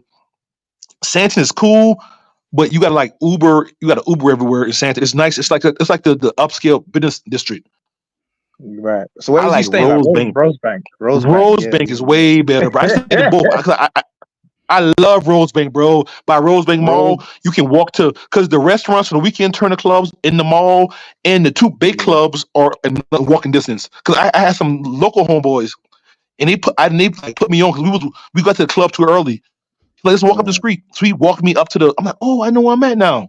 So I'm like that mm. Rosebank area by the mall. If you stay by the mall, is restaurants and Jeez. it's restaurants that are in the mall that turn to like small clubs on the weekend, and then Yeah. the big boy clubs are walking distance. I like to walk and feel safe.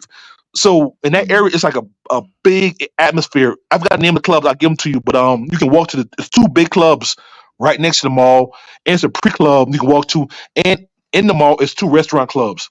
In mm. CBD, I didn't fuck with CBD, but I fuck with Mabune.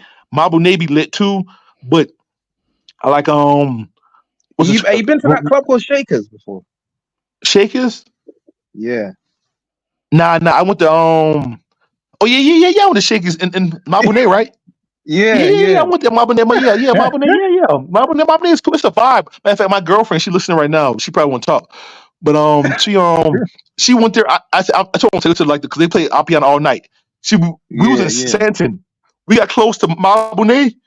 She like turn around. I don't want to go. She got scared, bro. because it looks so dangerous. It looked that when you get in CBD and when you turn off the exit, the energy, the vibe, it's like going from you know what I'm saying going to nice US to like Baltimore. It looked so dangerous. She be like, no, I'm good. Turn around. I don't want to go. Mm, She didn't even want to get out the car. We went to Mabune, bro. She mm, was scared. But yeah, man, that shit, it was crazy, man. But it's two Royal Park and Summit and CBDS are like two. They're like mm, strip clubs. They look like American strip clubs, bro, but they're fucking brothels. I was actually in Royal Park and I met two dudes from America. They're from Florida. And they were mm, like, well, I love this strip club. It's just a vibe. I'm like, mm. bro, you know it's a brothel, right? He was like, what? like this a brothel. He didn't even know it was a brothel. He was in there for a few hours. He didn't even know it was a brothel. I'm like, bro, yes, you can pick up, go upstairs to the elevator. Like what? He didn't even believe me. He had to ask the girl. I'm like, yeah. Like, oh. So yeah, man, CBD is cool, but like, yeah, I love Joburg. I like to be able to go from different. I like to be in a city and be able to pick what I want to do for that day. What I feel like. If I want to go to a lounge or go to a sports bar or go to a strip club or just different energies I feel like at the moment. I like cities. I'm not like a beach person. I thought I was a beach person, but I'm not. I love cities. I like Joburg and Nairobi. And Nairobi just Trump because the safety and vibe. That's it. Yo, But GNT. safety and the vibe, I love Joburg, hands down. Yo, GNT. Do you?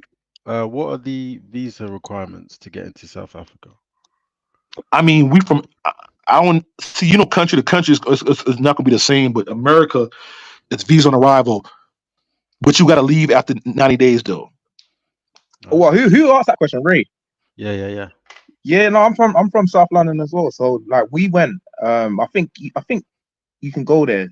You get 90 days, and then I think at that point that's when you need to get a visa. But you're good to go for up to 90 days, and then should be all right. Because I didn't have to get any visa when I went last time. Because obviously South Africa used to be a British colony, innit? So they still got that agreement. But yeah, you should be calm for 90 days, and then I think at that point, if you want to extend your stay, then it should be you have to get a visa. But yeah, man. So what about the other two? What about you two, Ray and Miguel, man? You lot got plans to go to Africa then? Or? Well, I just come back from Kenya in May, and Oh, is it? Okay. Changed my life. Absolutely changed my life. How, man? Tell us how, play. How? No, but Miguel and Brandon, they'll know. Like living in England, like the women, like they fuck with black men, but when you go to Africa, yeah. if you've got money, and like I was staying in like a really nice Airbnb. Like I had women in the gym coming up to me when I was going out to eat in restaurants. Girls would just come and sit at my table. It was just like I had like they call it decision paralysis. Like so many women, you just don't know what to choose from. I'm not saying that I just went for women, but I'm just saying it's a completely different experience than the UK. Come back to these UK streets, man, with these tough attitudes. Oh my god! But this is why so I work in IT. Okay. So I work remotely, so I can live anywhere in the world. So this is why I would suggest that everyone make a plan and get out of the West, man. I'm telling you. Yeah, I remember when I first touched down in South Africa, man. I was just like, yo, like the strike rate out there, boy. See, I've been going on like the dating websites and just looking at Johannesburg, and I'm just like, oh my god, I need to get out there, man. Yeah. Well, I think like TNT said.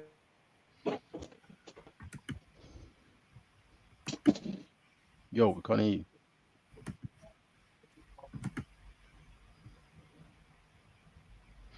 Brandon.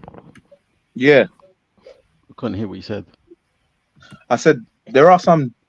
I haven't been Kenya, but obviously I've seen quite a lot of videos about Kenya. But I know there's kind of a lot of similarities to South Africa, so it's really different strokes for different folks. But yeah, man, just the whole experience, man. Anybody that's listening that's thinking about going to Africa, just take the leap, man. It might not even be east like a lot of these guys are saying. It could be west. Yeah. Definitely. Trust me, like even Ghana, I want to go Ghana, but I heard the visa is really difficult to get. But I speak French as well, so I can go to the French-speaking countries. Oh, right. Yeah. GMT is the one that put me onto Ivory Coast. Like I'm gonna go to Ivory Coast, so yeah. What about you, Miguel, man? You been quiet, man. You're not feeling it. Oh, sorry. I just went to be a bit cold. I'm back. Okay. Yeah, What about you? Are you planning to go Africa or what? See, I'm going to Africa. I'm going to Nairobi in November. Oh, is it? Okay. Yeah, seems like Sorry, bro. Seems like a lot of people are going Nairobi. That's good. I'm going Nairobi, but I'm going to Ghana as well. Though. I'm going to Ghana in December. Ghana, jeez. Yeah, I'm going to Ghana in December. When it comes to women, I don't know which one's better, like Ghana or South Africa. Jeez. You know what? I like East African girls. I think they're cool though. Yeah. They're more softer than West Africans, Yeah, though. they're more Nah, softer. but they ain't got Yeah, the They they're ain't yeah. not got the built, meat though. not They built. ain't got the Yeah, they're meat. not built. Yeah. The meat is not just much, but they're alright though. Them people 1Ds. Bro, I went to Uganda last year. It was mad, bro. I couldn't believe Bro. it, man. Yeah, they got them Yeah, but I dump was only trucks there back for a there, week. boy. In Uganda. I was only there for a week, but it was actually decent. Have any of you guys ever been to Cape Verde? No, No. you know, I've been planning to at some point go, you know, because I actually You wanted to need learn to. Portuguese, but I Yeah, don't yeah, think you yeah. will enjoy it as much if you don't speak Portuguese. Yeah, you probably because a lot of them don't speak English. You're right. Yeah. But yeah, But no, it's definitely I speak Portuguese, so like and yeah. that's where my dad's from. Okay. Yeah. Have you been Angola before then? No, I've not been to Angola. Angola, I haven't been to Angola yet. I heard Angola is crazy as well, you know. I Angola heard is Angola crazy. is a nice country, you know. It's a bit dangerous. It can get a bit dangerous, but there's a lot of women. It's actually crazy. Yeah, bro. It's actually crazy.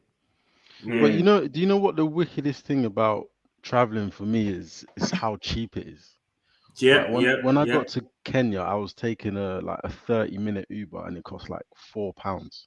Exactly. It's Yeah. But you know, disgusting. places like that East, I believe East Africa is cheaper, but West is more expensive. Because Angola at one point, especially Luanda, which is the capital, like at one point was one of the most expensive cities in the world. So like it can actually get Wow. expensive, Yeah. even expensive than London, to be honest with you.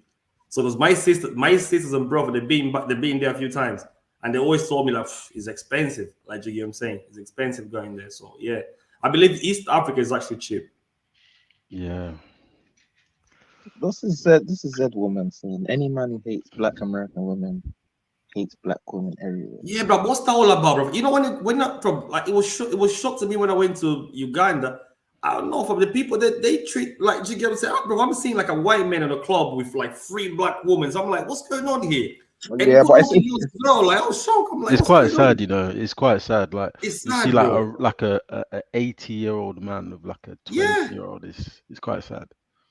bro. I just couldn't believe that. I'm like, wow, that's actually mad. The funny thing is, those are the guys that actually go to Africa to exploit those girls, and she don't even have a problem with that. Like you get what I'm saying. But yet So again, many. whenever she see a black guy going to Africa and like you get what I'm saying, and like trying to get a white girl, she's got an issue with that. Come on, man. No, but what Brandon said was so true. Like if more black men travel to Africa, like we're actually helping their economy. True. Like even if you buy the plane tickets, if the countries own their own But airline, all of that stuff, man. but The we've amount been of lied to. We've been lied to. You know, most of my friends, right? Do you know the reason why I went to Uganda by myself? Although I went there for a modeling photo shoot, but I invite a couple of my friends to go with me, but none of them wanted to go because they have this mindset that there's nothing going on in Africa. They rather go to Dubai, they rather go to the USA, like you get what I'm saying. Africa does not come across any of my guys' mind at all, like you get what I'm saying. They even thought I was a madman even going to Africa in the first place. But I know if they actually go there, they will love it. That's the thing. But it's what the exactly. media portrays, is what they're being told from a young age, like, oh, Africa, you know, it's killings going on down there. To be honest with you, remember when I told a couple of friends of mine that I was gonna go to Uganda, they actually Uganda themselves, they told me, oh, you gotta be careful going there, you know, because I don't know, it can be a bit dangerous. Like they almost put me off. Bro, I was in Nairobi in the CBD area, like 5 in the morning by myself, just walking around, chilling with the locals. And like even when you get there, you see a lot of poverty, but because you're black and you're helping other black people, you even feel You feel better, you good, know? bro. You feel better. I You was giving feel out so good. much money to so much little kids and stuff. Yep, So same here. this is why I've got a real problem with someone that says black people shouldn't go back to Africa because That is crazy. That's it's stealing, bro. crazy, man. We helping like you know when you're traveling, right? When you're traveling, you spend your money, right? Bro, you helping that economy. So we helping Exactly. every other economy apart from Africa. That doesn't make sense. Do you get what I'm saying? Bro, and just what I'm telling you, see when you go to Dubai, right? You have more fun in Africa. When you go to Dubai, the girls going to Dubai looking for the big ballers, right? Bro, if you go into a club in Dubai, how much you probably end up spending in a club in Crazy. Dubai? Well, GMT can tell you, man. He's like big Like, on Dubai, isn't he? do you get what I'm saying? Oh, Dubai, what's up? How much does it cost in Dubai just to like if you're going out on a night out? In a night out. Oh man, but it varies real bad because the real clubs be overcharging, Yep, but there you like the go. pickup clubs, in certain club, it varies. In Dubai, it varies. It's like a real city, bro. It's like I don't know how London or England is, but in America, it's just like if you go to Atlanta or you go to New York, there's some places you can get deals on like bottles be cheaper, and some places cost a lot. So in Dubai, you can go places that it costs crazy prices, or you go some places reasonable. You know what I'm saying? So like you get for me, if I get a bottle, I get like a bottle of whiskey, I'm gonna pay like maybe like 80 or no, probably like 100 or something like that. Maybe like close to 100 for like a small bottle of whiskey. And I go to like the York International Hotel. That's all the girls be at. It's like a pickup club. The York in Mhm. that area, like the York area, it's like a lot of girls. That's like the old Dubai. A lot of clubs are there. It's all girls, all pros. You know what I'm saying?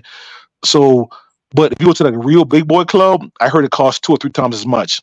But for me, when I'm in Dubai, I rock with chicks I already know, or I catch them from the pickup clubs and let them hang out with me wherever I want to go at. You know what I'm saying? I never really did like a real club in Dubai. And then my homeboy, I'll plug yo into him. He a Haitian dude. He a DJ. He had like yacht parties and stuff. He invited me. I pay my way, but it'll be American girls, and he'll buy a yacht, and they don't have no male dudes at all in Dubai. So it'd be, I mean, if you know what I'm saying, so it'd be easy to win with them too, because like when they come out there, they get their yacht, they mansion or whatever they got going on, nobody really rocking with them. So I really don't have to go to the club. When I do go, the real club, the price would be really pretty high. But for me, I'll go to like the outskirts, and I already have my chick already, and I already know chicks, and I'll go to where I want to go at. You know what I'm saying? But it varies. It varies though. It varies in layman's. You know.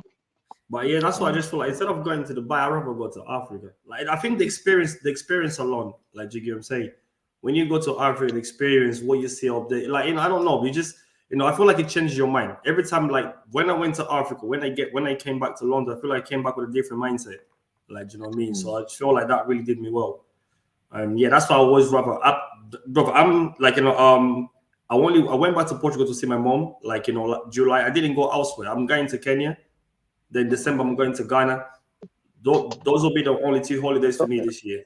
Like, I ain't trying to go Right, anywhere else. and you're going at the right time, I tell you, because that's like when it's like party, everybody's coming back to Africa like at the end of the year, so Yeah, it's a yeah, I good heard, time, I man. heard Ghana, I heard it's going off. I might, Yeah, I till might 30 just sneak December. into Nigeria as well. I might just sneak into Nigeria because But one of how my are you guys doing? there. Have you done the visa? Because I heard the visa is really hard in I'm Ghana. trying to do it right now. I heard the same thing too, but it was I, the, I the mean, East African visa is easy. sorry, go on. Yeah, bro, go on. No, I was just saying with the visa. I mean, you can try to get it beforehand, but you can always at the airport just give them. Because when I went Ghana, Is it not I didn't risky have a though? visa. Huh? Is it not risky get a visa at the airport? You can get a visa on arrival. You probably pay about £100 or $100, but I doubt it'll be much more than that. But yeah, because you trust me, man. There's guys watching to see if you got a visa. Just go into the back room, slide them a couple pounds, Yeah. done deal, man. You walk out. So, but yeah, I don't know, man. This woman's still in the chat, bro. Don't Is force people it? to go to Africa. Why is Don't mind bro? that.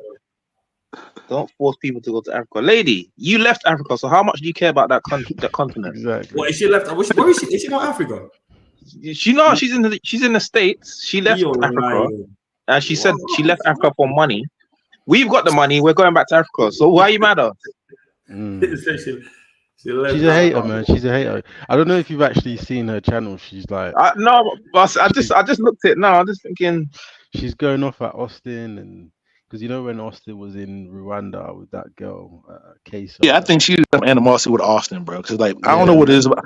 And Bruce, I met Austin in person, bro. He just a regular young dude, bro. Like, I don't see why they got so much against Austin, bro. It's kind of weird to me, you know what I'm saying? Because I see him just a young dude traveling, bro. He's a young Listen, dude finding his way, bro.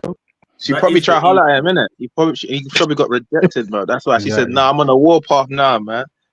I would have never gone to Kenya this year if it wasn't for like Austin and GMT. And Me too, honestly, Actually, you're right. I've seen a lot of videos because I watch a lot of videos about Kenya. That's how I even came across the channel today. Like, you get what I'm saying? Yeah, and If for it me wasn't though, Austin, he was already a traveler, and I kind of he had like a Facebook group. I was in it, and I was showing him all my uncut videos, like Kenya. So I was low key trying to convince him to come to Kenya.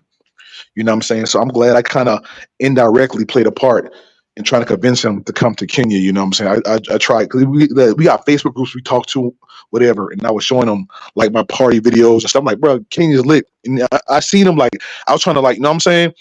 So I'm glad he went, because I know he had a bigger audience than me, but in the travel world, like, besides the audiences, I know everybody. So like I'm like I feel like if it was a freestyle, like a freestyle artist, that would be me. Like I kind of know everybody, like indirectly or directly, who travel, but the audience is super big. So I was trying to convince him to go, and I'm glad he went though. And I was kind of shocked too. Like he fell in love with it. Honestly, and you know in your mind, you know people gonna like some you know people gonna like it, but when they really like it, like oh man, he like it, and he ran with it too. Like oh shit. It's because of the love, man. The love out there. In the UK, most black men, if they want to go on holiday, they go to Europe, like Spain or Portugal, something like that. I want. I think black men need to start going in the UK, go to Africa, because it's so close to us as well. Like, I think if in America they have to pay like $2,000 to go to Africa if they want to go, but us we can only pay like 400, 500. So. But people start waking up now, because you see, like I know a lot of my friends actually going to Ghana this year. Like you get what I'm saying. So I think they're starting to wake up now. Like they're hearing about Ghana, like they're hearing about South Africa. Like you know what I mean. So like there's more and more people waking up and traveling to Africa, which is a cool thing. Especially if you're a single man. If you're a single man and you go to Africa and you take care of yourself, you got money, it can actually be dangerous, bro. It can be dangerous, honestly, because like, wow, yeah, you can will end up having enjoy. some I know, kids out bro. there. I know. The only thing I regret is I only went there for a week. I went there for about a week and 2 days, bro. Like I thought, fuck it. Now I wish I stayed longer. You know, I wish I had stayed longer. But this time I'm going to Kenya for 19 days. Like you get what I'm saying. And once I'm back in the UK, I'm just coming back, do my suitcase straight to Ghana. Like literally. Oh, nice. Where are you staying in Kenya? Do you know? In Kenya, I'm trying to stay in Westland, but I've not booked a hotel yet. But they told me, is it Westland? Something like that. You know, you see, like I feel like Westlands is cool, but a lot of people like Kilimani, because Kilimani is like the upscale suburbs, and your Airbnbs, you can get a better Airbnb at a cheaper price in Kilimani. And the big clubs are in Kilimani. The Westlands is the most like concentrated area. So you got like a bunch of clubs in one area you can walk around at in the Westlands. But the big boy clubs are all in Kilimani, and your Airbnb you get a better deal in Kilimani. So that's like the trade off. Or Kilauea is good. Yep. Kilauea. For me, all is the same. I say Kilimani, but that whole area, but all that's within like 5 minutes drive. Like Kilauea, Kilimani, Laverton. It's like 5 minutes away. Because I was talking to this girl and she said to me, "Oh, don't stay in Kilimani because that's where she said to me, there's a lot of Africans staying there. Like you want to stay in Westland." That's exactly what she said to me. No. Kilimani and Kilauea are so safe, and it's definitely. So nice. I stayed at all. I love them all. I stayed in all of them. The Westerns is most concentrated, and I'm still here in the night, but the nightlife in Kilimani is more like the white boy gringos in college. There's no in between in the Westlands. Like at nighttime, it's usually the girls when they mess with the gringos, those type of clubs, and like the more like the college scene be like in Westlands. But it's cool. It's still a vibe. It's cool. But like your big boy clubs, Gemini, Ibiza, they're gonna be like in Lamani and Latin, and more like your big local clubs gonna be in the bigger clubs. They got big local clubs too that be in Kilimani. How about so yeah, it's just do both. It's a vibe, bro. It's a vibe. You know what I'm saying? The reason I like staying in the West sometimes because my daytime spots on the West, I like going to Nairobi Street Kitchen, like probably like 11 a.m. and you get in your laptop, you can fucking get a salad, get some coffee, and just chill out. So I be in like Nairobi Street Kitchen all the time whenever I'm in the Westlands. We chilling like all day. You know what I'm saying? We'd be like, laptop chilling out, relaxing and stuff. And Brew Bistro Western starts jumping maybe around like 10 p.m. to like midnight, the early spots. So that's why the early spots in the Western, but your big boy clubs gonna be in Kilimani, Kalacia, and Laviston. How about this girl told me about a club? I think it's called XS Millionaire, and it looks decent to me. I'm not sure whether it's life actually like. That's an CBD. That's the strip club. Pretty much, yeah. That's the best upscale strip club in Nairobi. You know what I'm saying? But when I went there, the vibe wasn't all that. But that's pretty much the best strip club in Nairobi. The big boy strip club. That's like their pride in Nairobi strip club wise. Ex-millionaires. You know what I'm saying? I'm Miguel. But 207 Lounge is the strip club happy ending spot. And Lido's, I've been to Lido's before, but every time Lido's I went to early, but Lido's is the crazy hood strip club that's in CBD. You know what I'm saying? So this is ex-millionaires, that's their pride, but it's still like the energy, I don't know. America, our strip club is still lit, so for strip clubs, I got a high. I'm not gonna give you credit unless you that shit in strip clubs. You know what I'm saying? That makes sense. I went in there and I just had like 100 women just staring at me, but they were all pros. They were all pros. Ex-millionaires? Yeah, they're all pros. All of them are pros. But the thing is, Miguel, you gotta be careful as well about Kenya. Is the drinks are so cheap. And you can get wasted. You can get absolutely wasted. And the thing is, so many people come up to you and ask you, buy me a drink, and you're just having fun. And then before you know, you've just spent so much money. So much money. Just buying everyone a drink. Yeah, and I hear that. Yeah. Hey, but for me, with clubs, bro, what I learned, bro, just buy a bottle, bro. And honestly, it's funny. Kenya, so me being a travel sailor, right? In America, when I grew up back in the day, we always drank Hennessy. A kid, we always since I remember my first club experience, we was drinking Hennessy and Corona, like Mexican beer and fucking Hennessy. So being a traveler, some places when they didn't have cognac, I used to drink whiskey. So being a traveler got me a whiskey. I came to Kenya, and I never been around black girls that were cool with drinking whiskey. So Kenya actually got me on whiskey. So I'm in Kenya. I always order black label or red label. So Kenya actually turned me on whiskey. So that's 2021. For now, I'm always getting whiskey. They'll still drink it, but I'm noticing damn. Now all the Kenyan girls, they want Hennessy. Man, Kenyan. So it's changing. I see. It's funny. I'm seeing it change. It's funny, but it's funny. Like they the ones who got me on fucking whiskey. And now I see them they're drinking Martell, Hennessy, Remy. I'm like, oh, I see y'all. But we've been doing that shit, bro, 20 years ago. But I heard them girls can drink too, by the way. Oh my god. What? Drink. They number one, bro, in Africa drinking, bro. I think Kenya and you on the chicks, but Kenya's probably number one, bro, drinking. Number one landslide. Man. Have you ever been? How do you get a table when you go to the club, though? Do you get a table when you're there on arrival, or do you call them to book a table? How does that work? I'm not sure, to be honest. You talk about here in Nairobi? Yeah. So you probably got to book a table depending on the club. Like on the weekend.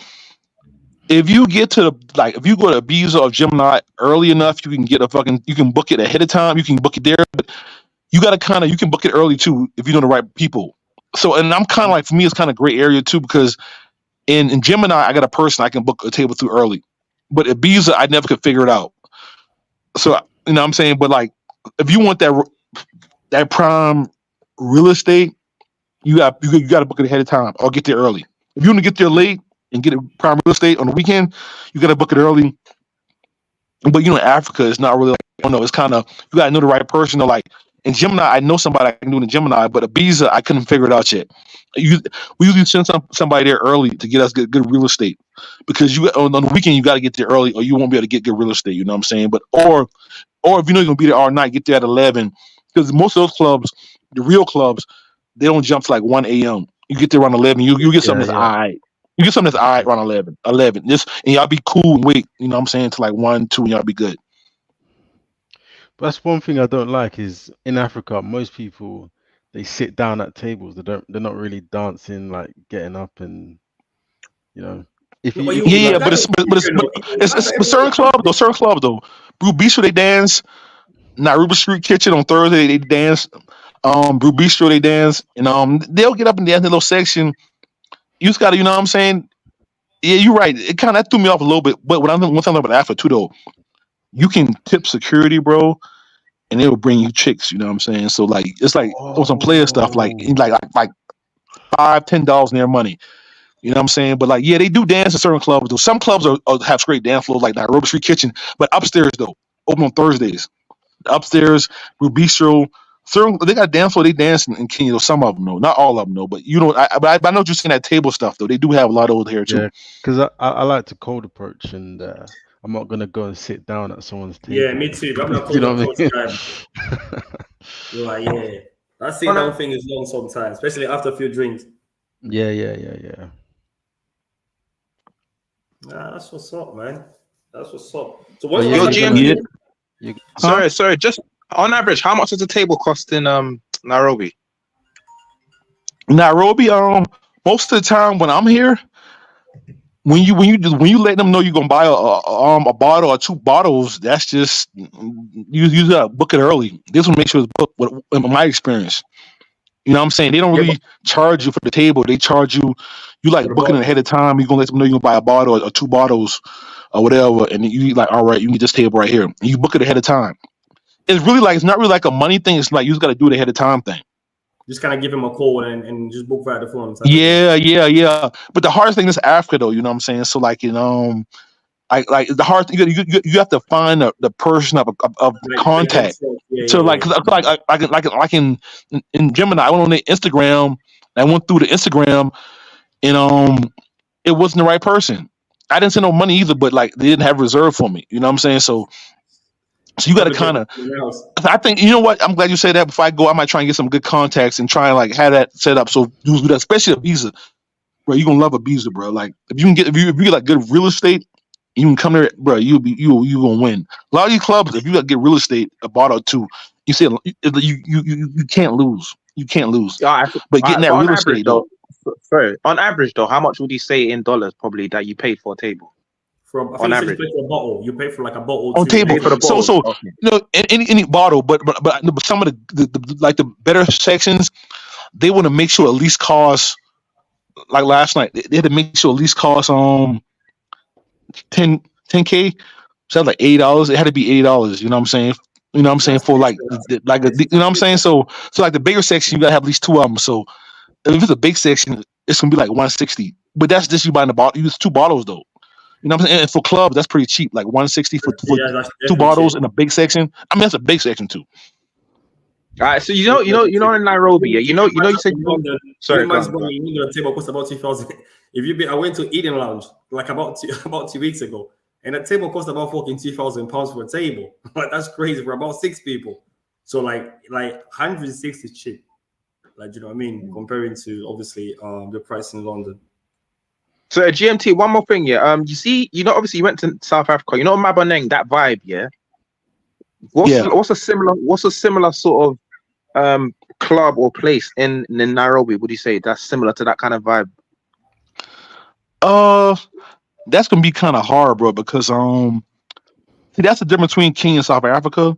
Like South Africa, they still had that like I feel like Mabone is kind of like that hood energy. It's cool, but it's hood energy. Right. Okay. In Kenya, you don't really see like I have in my experience. I haven't really seen like that type of energy in like clubs, like that type of. They don't really have that type of hood that like that. You know what I'm saying? I can't explain it. That type of energy like that, like you know what I'm saying? Maybe in CBD or like I'm trying to think something What like would you say that. the But best I club? really What would you say the best club is, like hands down, in Nairobi that you've been to so far? I feel like the local club that's jumping consistently, Quebo. I'm probably pronouncing it wrong. I'll give you the spelling later. Quebo, that's a local club that's cool. That's packed every night. And for me personally, Gemini is my favorite. Gemini is my Gemini. favorite Okay. after 1 a.m. After 1 a.m. any given night, especially weekend. Gemini, but Blue Bistro, Westlands, maybe like on the weekends from like. I feel like Nairobi's a real city because certain clubs got different like time slots. So it's not like some clubs jump at certain some clubs will jump Friday and don't jump Saturday, or they'll jump from like 9 to like 11, but don't jump at 2 a.m. Like Bistro Westlands from 10 p.m. to like midnight. That's their slot. They're lit. But after that, it drops drastically. You know what I'm saying? So like, there's different time slots in Nairobi, and then they got like the Sunday brunches. It's like it's the different time slots out here. You know what I'm saying? So it's all different vibes. So I Have think they? it's Have not they? really like Sorry, it's- man. huh? No, I was you go gonna ahead. say, have they got anything like a farmers market then, Nairobi? Four ways Oh farmers market. man, oh man, that's why I love Johannesburg, bro. I love farmers market, Have they got that bro. in Nairobi? No, Have they? no, bro. No, they don't. Okay, okay. No, but see, bro. I tell you, I love farmers. I love farmers market. I had a good time out there, bro. Nah, they don't, bro. They don't. Right, okay. You guys are gonna make me book a ticket to Johannesburg right now, I'm man. telling you, bro. Man, I I love might have to go Joburg, back. bro. I I love have to go Joburg, back. bro. God, I think, like I'm you telling you, said, bro. GMT. I was watching your live earlier, man. Kenya, SA, man. Those are the two ones. Yeah, man. I told everybody, bro. I'm done traveling, bro, around Africa because this shit it costs too much, bro. It's like it just. Mm.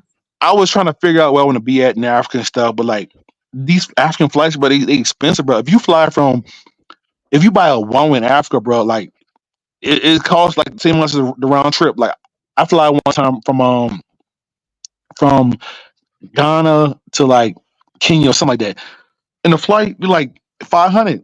Or like, and I had a Yeah. one way from the U.S. to Ghana. It was like 800-900. So like even like every time I do like these bounce around Africa trips, like you eat so much money just flying, bro. Like, cause like the one ways they not showing you no mercy, bro. It's so expensive. So, and I feel like Mm. I done been around so much. I know in South Africa it might be cool places like outside, like Namibia or Botswana or my home was like, but South Africa is still it, bro. It's like there's no place in that region better than South Africa. And I feel like even in East Africa, in Kenya, even if you like an Ethiopian chick, I still rather be in Kenya, or you can just fly her to Kenya from Ethiopia. So I feel like for me personally, I like regional wise.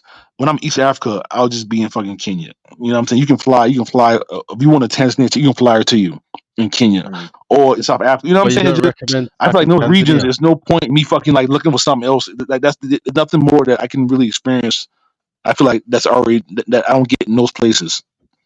So, Mm. so you're never gonna go back to Tanzania. Yeah. No, no, I'm just saying. I'm like big vacation wise. I'm just not gonna plan my whole vacation around like bouncing around Africa no more. I mean, but it's nothing. That's an hour away. But I love Tanzania. Let me start with Dar es Salaam on the weekend is lit. Don't get me wrong. From Friday to Saturday, right there by Elements and Samaki, I fucking love it. But fucking Monday come, that shit is boring as fuck. I'm trying to You know what I'm think of saying? But no, but like no. My favorite like party script in Africa. I'm like just like a one area I can walk up and down, back and forth, and don't leave it. Is fucking Dar es Salaam. But it's Samaki Elements. It's like a script, and you're like it's like a bunch of clubs in one script. You can take a tuk like 5 minutes away on a tuk tuk. You don't get an Uber. You get a tuk tuk. You go to the beach. It's another strip of clubs. It's all like in one area. My favorites like because most the Black American dudes they used to like Cartagena, Colombia, that them party scripts like that. yeah, I feel yeah, like yeah. Dar es Salaam has the best like party script in Africa, but it only jumps Friday and Weekends. Saturday. Once after weekends It gone, that's only it it. only jumps 2 days out the week So, though. That's it. so, After that, it's quiet. so for Miguel and Brandon, by the way, if you book a good Tanzania trip in advance, you're only paying like 350, 400. So I'm trying to go to Tanzania, man. Yeah, I you know, heard I'm they, thinking, I Yeah, you heard know, they I'll probably sick have maybe to. out there. I'm probably gonna do that next year. To be honest with you, this year South Africa. That's what I wanted to ask you actually, GMT. I might be going Zambia. Have you been Zambia before? Nah, I never been to Zambia, bro. I heard some baddies out there, bro. I never been, bro. I heard it's like I heard it's quiet. It's quiet. They're super Western, but they're super bad, bro. I heard it's like it's like South Africa status. It's like it's super nice. I heard it's super nice, and the girl's super bad. But it's like it's Western, you know what I'm saying? So some dudes they love it. Some dudes didn't like it because it's too Western. You get that back and forth. Some dudes don't like Western chicks. Some dudes love it. So it's like it's super Western, but it's super beautiful. I have a few dudes who loved it. Like I think my homeboy Travel Connection, he loves it. He loves it. You know what I'm saying? But he loves it a lot of shit though. You know what I'm saying? So he like a well-rounded dude though. But so you never know. Yeah, man, as long as you got that chocolate, man, I'm good, bro. Hey. How many hours fly from Nairobi to Tanzania? Oh, I think like an hour. I think like an hour and a half. It's short. Yeah. Calm then. Yeah, but you know what? The crazy shit when I was in Dar es Salaam and Mombasa seemed like the same fucking country. You can tell like somebody else like drew the lines because Mombasa is all right, but Dar es Salaam is a better version of Mombasa. Mombasa is pretty much the same thing as Dar es Salaam. Dar es Salaam is just it's more lit. It's way more lit. In Zanzibar, it's boring as fuck, bro. It's boring as fuck, but it's a good place to take your chick at for like 1 day, 2 day max. 2 days max. GMT. Yo, would you say that Tanzania has the most built women in the whole of East Africa? Then where? The whole of East Africa. I thought Rwanda had the most thing. I thought that was the most. I can't hear what you say. The most what? Most thick women or most what? Thick. I'm gonna be real with you, bro. I'm be dead 100. I'm 100 with you, bro. I was shocked because if you asked me this question before I traveled, I would have probably said Uganda before I actually went to the countries. But after I went to all the countries, bro, East Africa, bro, the thickest women are in Tanzania, bro. And that's me from going there. That's not nobody telling me. I'm like, bro, they was thick. They was, to me personally, I feel like South Africa and Tanzania, they got it, bro. But do they show love to black men out there? But see, the thing with Tanzania, bro, it's like Tanzania is like Mombasa. It's like it's beach areas. They don't have. It's not like Nairobi or Johannesburg. There's no money. It's no income. The girls don't have jobs. They don't have no. So it's all pros, bro. It's all pros. It's if you want a good girl, it's gonna take time. It's not no casual Johannesburg, Nairobi. I can meet a chick here and there. She don't want to. No. Tanzania, bro. It's like Mombasa. Mombasa the same way, bro. They're straight like pros. Or you gotta lucky you find a non-pro and you have to put in some work. So they're really pro, like they're all pros, bro. But I mean, you can find a good girl in Tanzania, but it's gonna take effort and time. It's not gonna be like you casually having fun like in Nairobi in Johannesburg. You know what I'm saying? But they bad though, and they thick though. They bad. That's the thing. They bad. They really thick. You know what I'm saying? So I'm just you gotta think what's best for you. You know what I'm saying? Yeah, I don't really believe in pros in Africa, to be honest, because most girls, if you give them a bit of money, they're still gonna stay around. They're gonna cook for you. They're gonna fact. You're right. You know what? I do believe that, but I do think you have to have labels to give the chicks their level. You know what I'm saying? I feel like some dudes like you might can maneuver around whatever her personality is or what she got going on. But I still think like I gotta give like when I'm talking about girls, I gotta give their level just so dudes know. But like you might can maneuver. But Abby, you're right, you can, you know what I'm saying? But they're a little more in Tanzania, they're a little more hardcore. They're not like even like in Nairobi, the girls who want money, they're kind of semi-pros. They're like they want to be in between. Like Mombasa, Dar es Salaam, they're like Sasua, Dominican Republic. They're more hardcore. If if you smash enough broads, you can see what I'm talking about. It's a hardcoreness that comes with it. It's not just Well, like that's why they've got like to me time limits. that's the difference between like the pros and semi-pro. It's like a hardcore. That's you just have to feel it. I can't really explain it to you. You know what I'm saying? No, but like if you give them some money, they've got like time limits. Like you can only do like 30 minutes, 1 hour. No. Yeah. But no. But they'll still stay with you all night I though. think a pro is. A pro is like a girl that is strict with her time. She's like, oh, we're only doing this for 1 hour. Yeah. For me, when I think of But if you pros, got I the think money, like she chicks ain't like going nowhere, bro. yeah. When I feel like pros like for me, don't take no picture or just like they'll be cool. But if they know you know somebody, they'll be like, oh, what? Who? How you know him? Or, you know what I'm saying? Like the semi-pros, they like kind of like. I feel like they kind of girls that they broke, they fucked up, and they want to fuck with you, but they want something. But they down for whatever ride you with, as long as they know they're gonna be compensated. Like they're not thinking that like they'll cook. Like I feel like semi-pros, they're just fucked up, and they fuck with you, but they're down for the ride. They just want to know they get something because they don't want to go back home to an empty refrigerator. That's semi-pros. I feel like pros, Especially, huh? yeah, I was saying, Go especially when you ahead. when you bring them back to your Airbnb and they see that how you're living, Yeah. they don't want to leave after that. Yeah, they don't want to leave. Them the semi-pros, they don't want to leave. You might give them something and they still don't want to leave. They'll still catch feelings. They'll still be Yeah, territorial over you. They'll still be, you know what I'm saying? But I feel like the pros, they got like a more like a hardcore element to them. Like they know it's kind of business. They got a little like their demeanor just more hardened. You know what I'm saying? You might can certain people can get around it, but there's like their energy just a little more hard. You know what I'm saying? A little more, you might see me. She might walk with you today. You might see her tomorrow with a brand new dude. this is You what know what I'm I'm saying. saying? Like, They're a little more hardened. You know?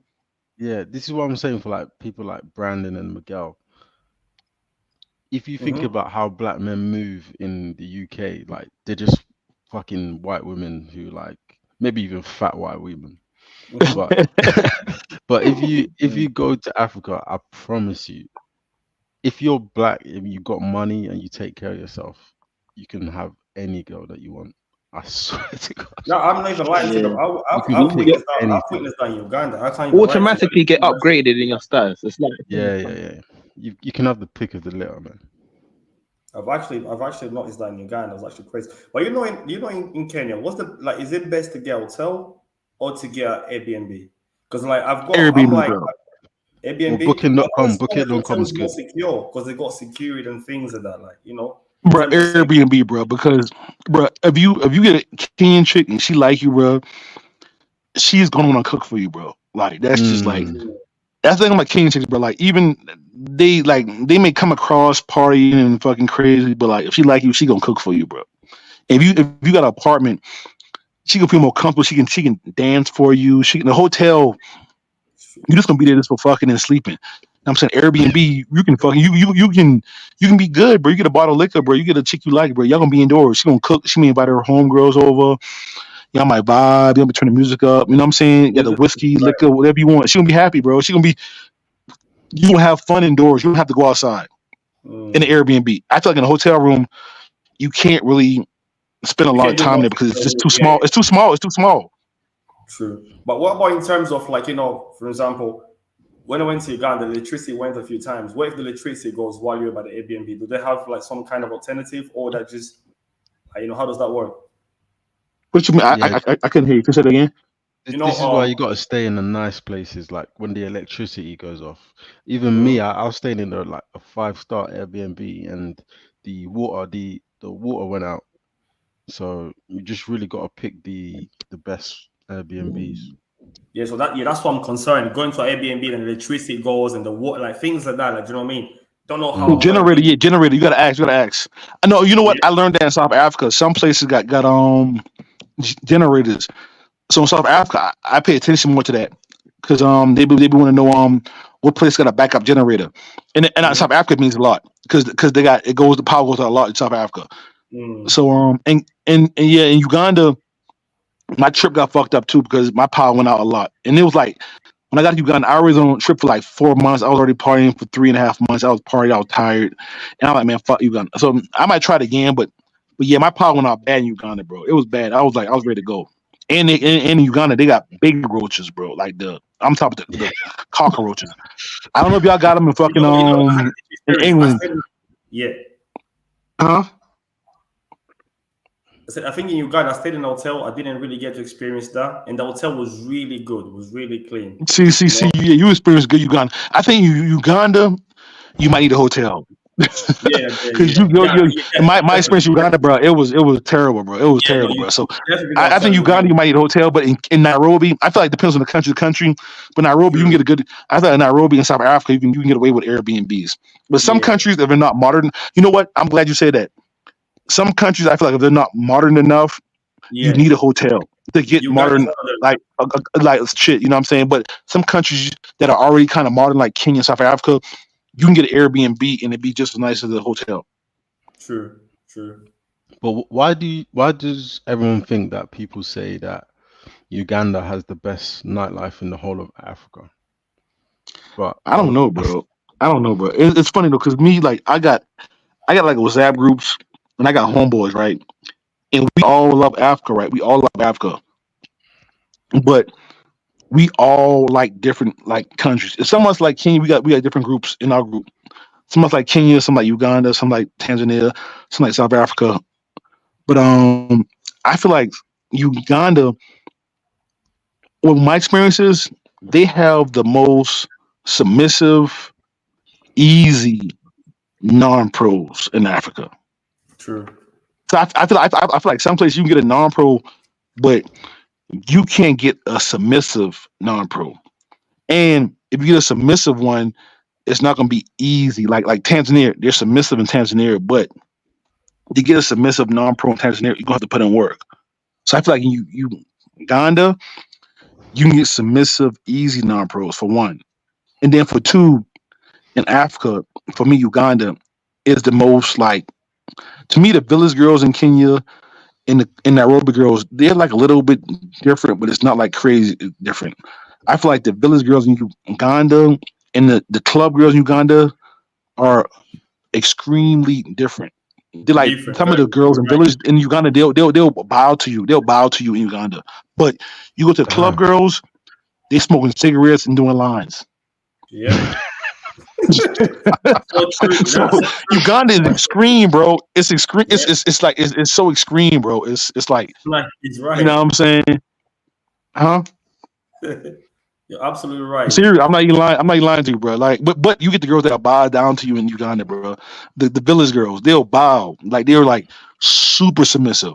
But the club girls, bro, they worse than Kenya, bro. 100%. GMT, have you ever been to Brazil?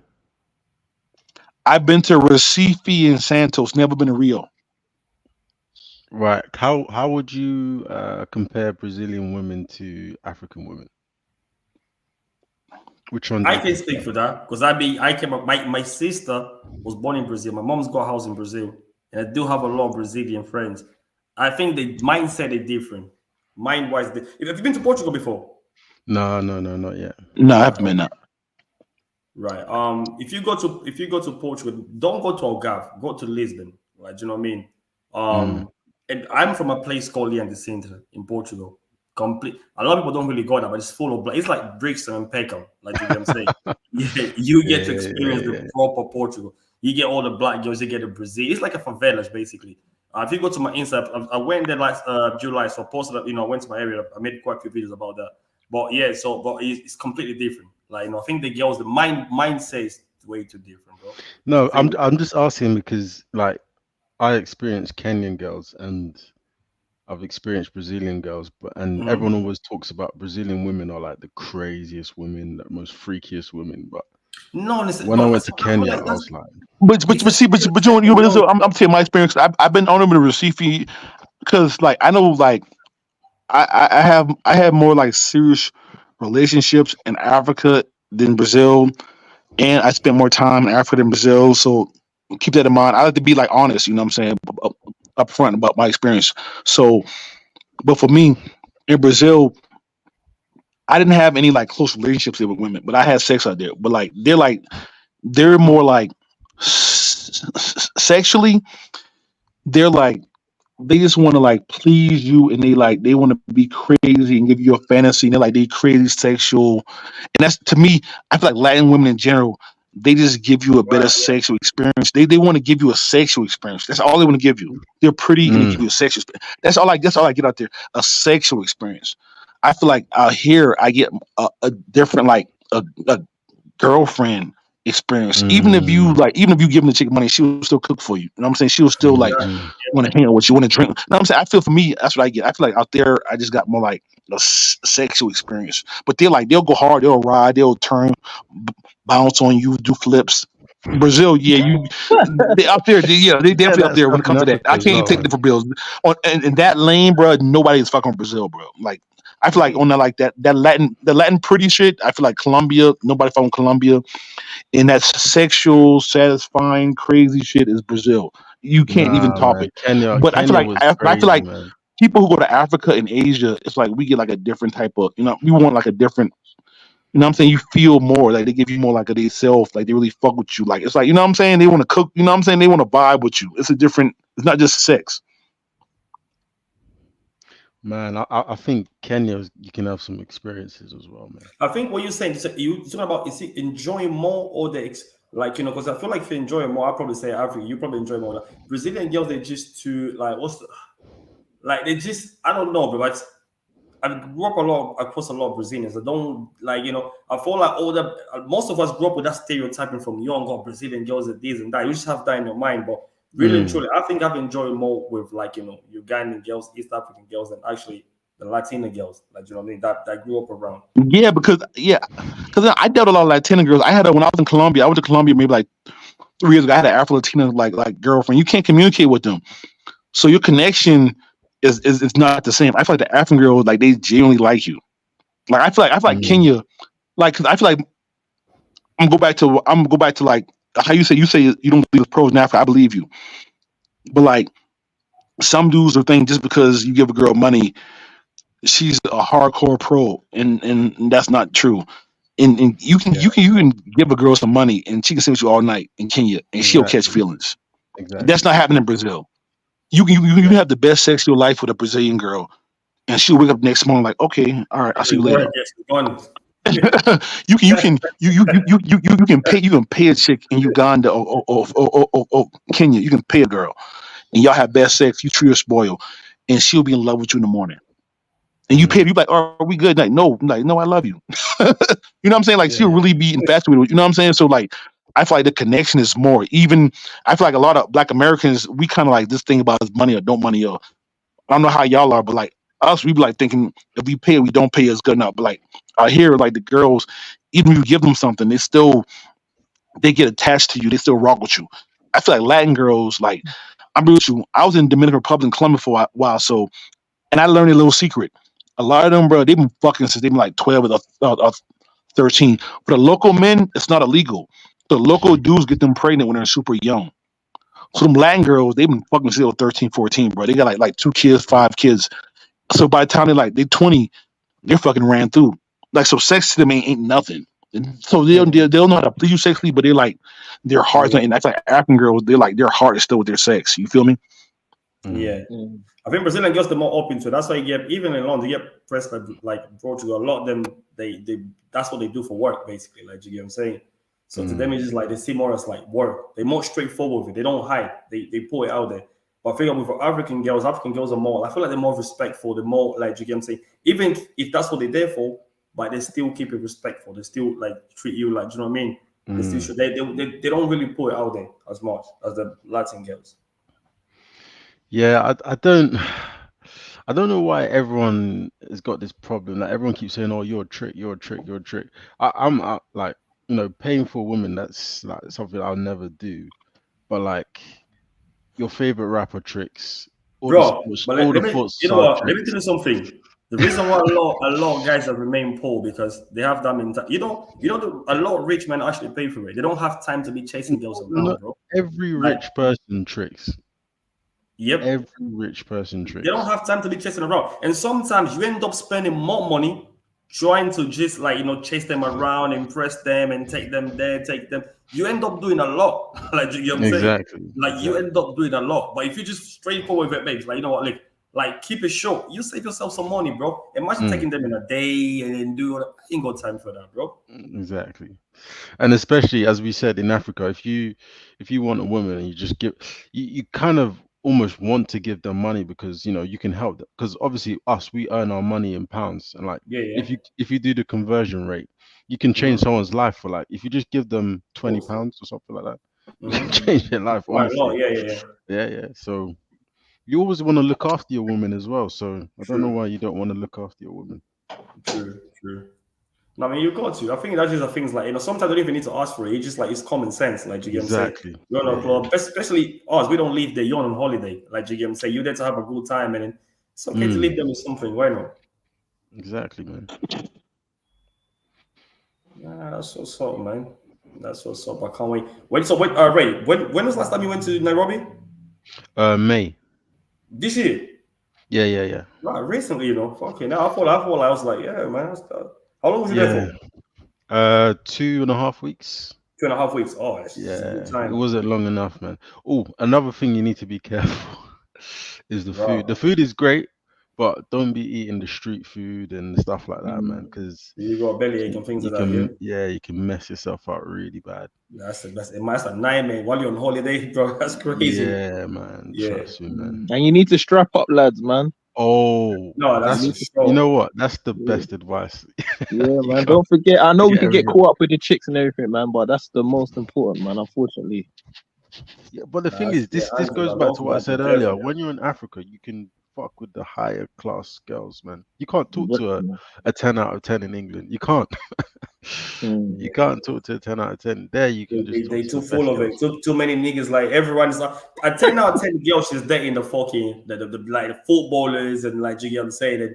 And man, I've got friends that play football. When they're on Tinder and they can just bring a girl back like it's nothing. So just sign that NDA and that's it, bro.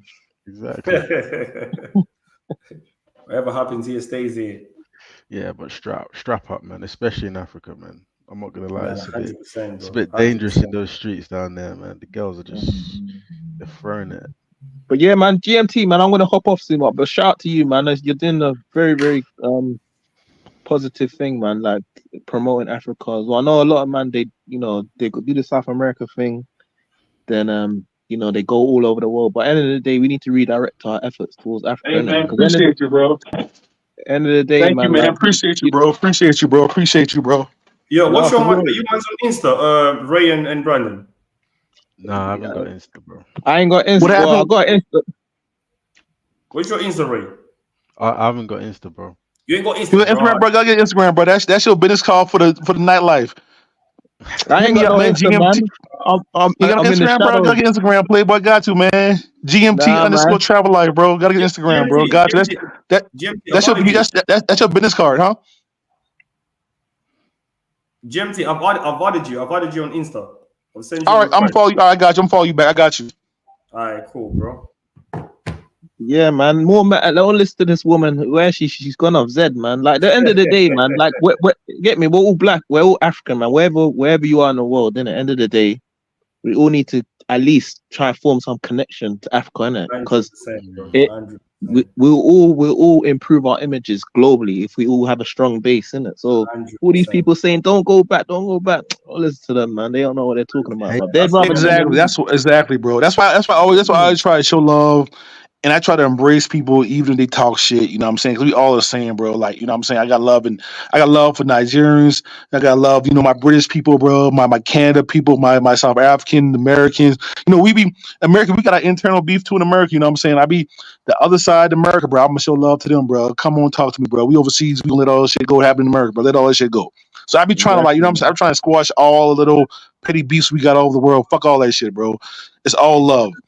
Definitely. I love that, man. Respect. Yeah, man.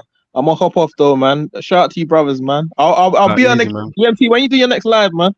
This is my first time ever doing a live. Shit, man. So probably shit. Who knows, bro? Maybe another 2 or 3 days, bro. But I'm probably in live too, bro. Cause it's been a long one too, bro. We did real good, bro, and I enjoyed y'all. And y'all came through for me.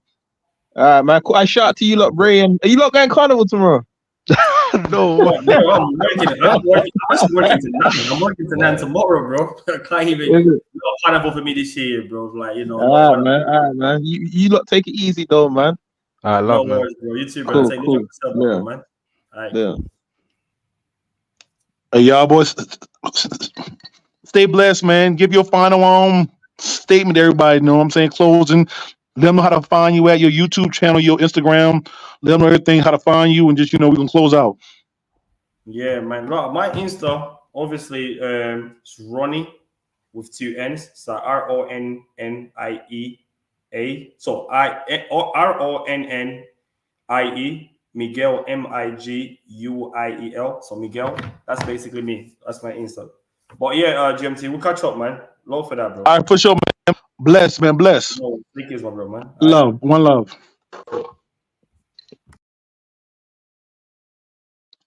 All right, I'm probably going to close out now. In my comments. Hey, man, y'all stay cool, man. Y'all stay peaceful. Love y'all. Until next time, keep it real. Holla.